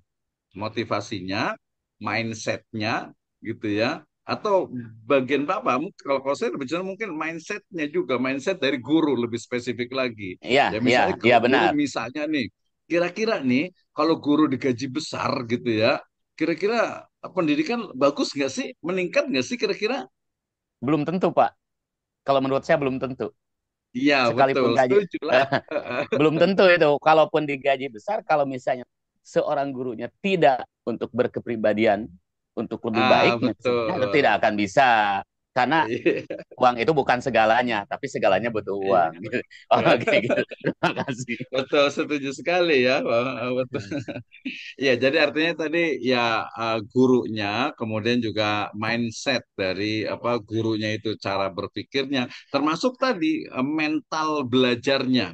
Ya mental belajarnya ini. Tadi salah satunya guru, ya memang disalahkan gurunya sih dia nggak mau belajar. Jadi karena mudah mengkritik gitu. Padahal kritiknya itu nggak substantif gitu ya. Nggak misalnya, oh ini perubahan kurikulum ganti-ganti gini gini gini gini gini gitu. Padahal bukan itu loh maksudnya itu. Oh, kita ke Ustaz Menawar nih. Mungkin silakan. Walaupun waktunya habis mungkin 2-3 menit lah. Silakan Ustaz Menawar. Gimana nih? Semangat nih, Siap, Pak silakan. Dokter. Ini sebetulnya udah apa ya terkupas semua masalah Berarti kurikulum langsung ya. kesimpulan, penutup. Berarti silakan Ustaz Menawar. Jadi di Doa saja, sekarang itu amin. bahasanya apa ya? Jadi tontonan jadi tuntunan, tuntunan jadi tontonan, Pak. Salah siapa Ya. tuh? Ya, jadi kembali benar ke pribadinya guru. Kalau menunjukkan sikap yang baik, ya mencontohkan lah, murid juga akan mengikuti, Pak. Jadi kalau kita muter-muter kurikulum, ya anak itu Bukan tidak sebetulnya baik kan ya. kita yang mengajarkan nih kepada anak-anak kita ya. Anak Mhm. gak bakalan tahu ini kurikulum apa. Cuman gurunya mungkin ini ketika menyampaikannya agak gimana ya gitu. Berat juga. Maksudnya berat tuh misalkan yang harusnya anak ini nggak sampai situ materinya, apa baru sampai sini. Nah gitu kan, anak juga kebingungan kadang kalau misalkan terlalu dibebankan dengan materi yang memang belum waktunya gitu Pak. Jadi Jadi gurunya ya, tetap kesimpulannya ya gurunya. tadi betul. Gurunya kembali ke gurunya. Jadi al isnadu minadin. Sanad Asik. ilmu juga harus jelas. Tahu dong. Bagus. Masya Allah, Ya, Masya setuju, Allah. setuju. Ya, kalau Setuju. saya cuman tadi ini ya, Mobil tuh, kalau menurut mobil saya sih tuh. betul gurunya itu oke lah, kita sepakat lah ya, guru itu nomor satu. Cuman guru di zaman sekarang itu kan berat gitu ya.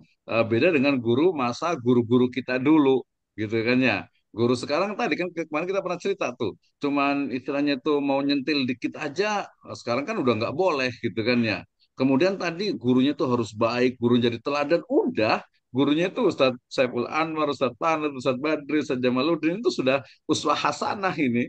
Tapi kan Iya, ternyata iya. ada faktor eksternal gitu ya. Faktor eksternal terutama ya kita sebut saja media sosial gitu ya. Internet itu kan nggak bisa dan itu merubah cara berpikir siswa kita. Sehingga kemudian tadi.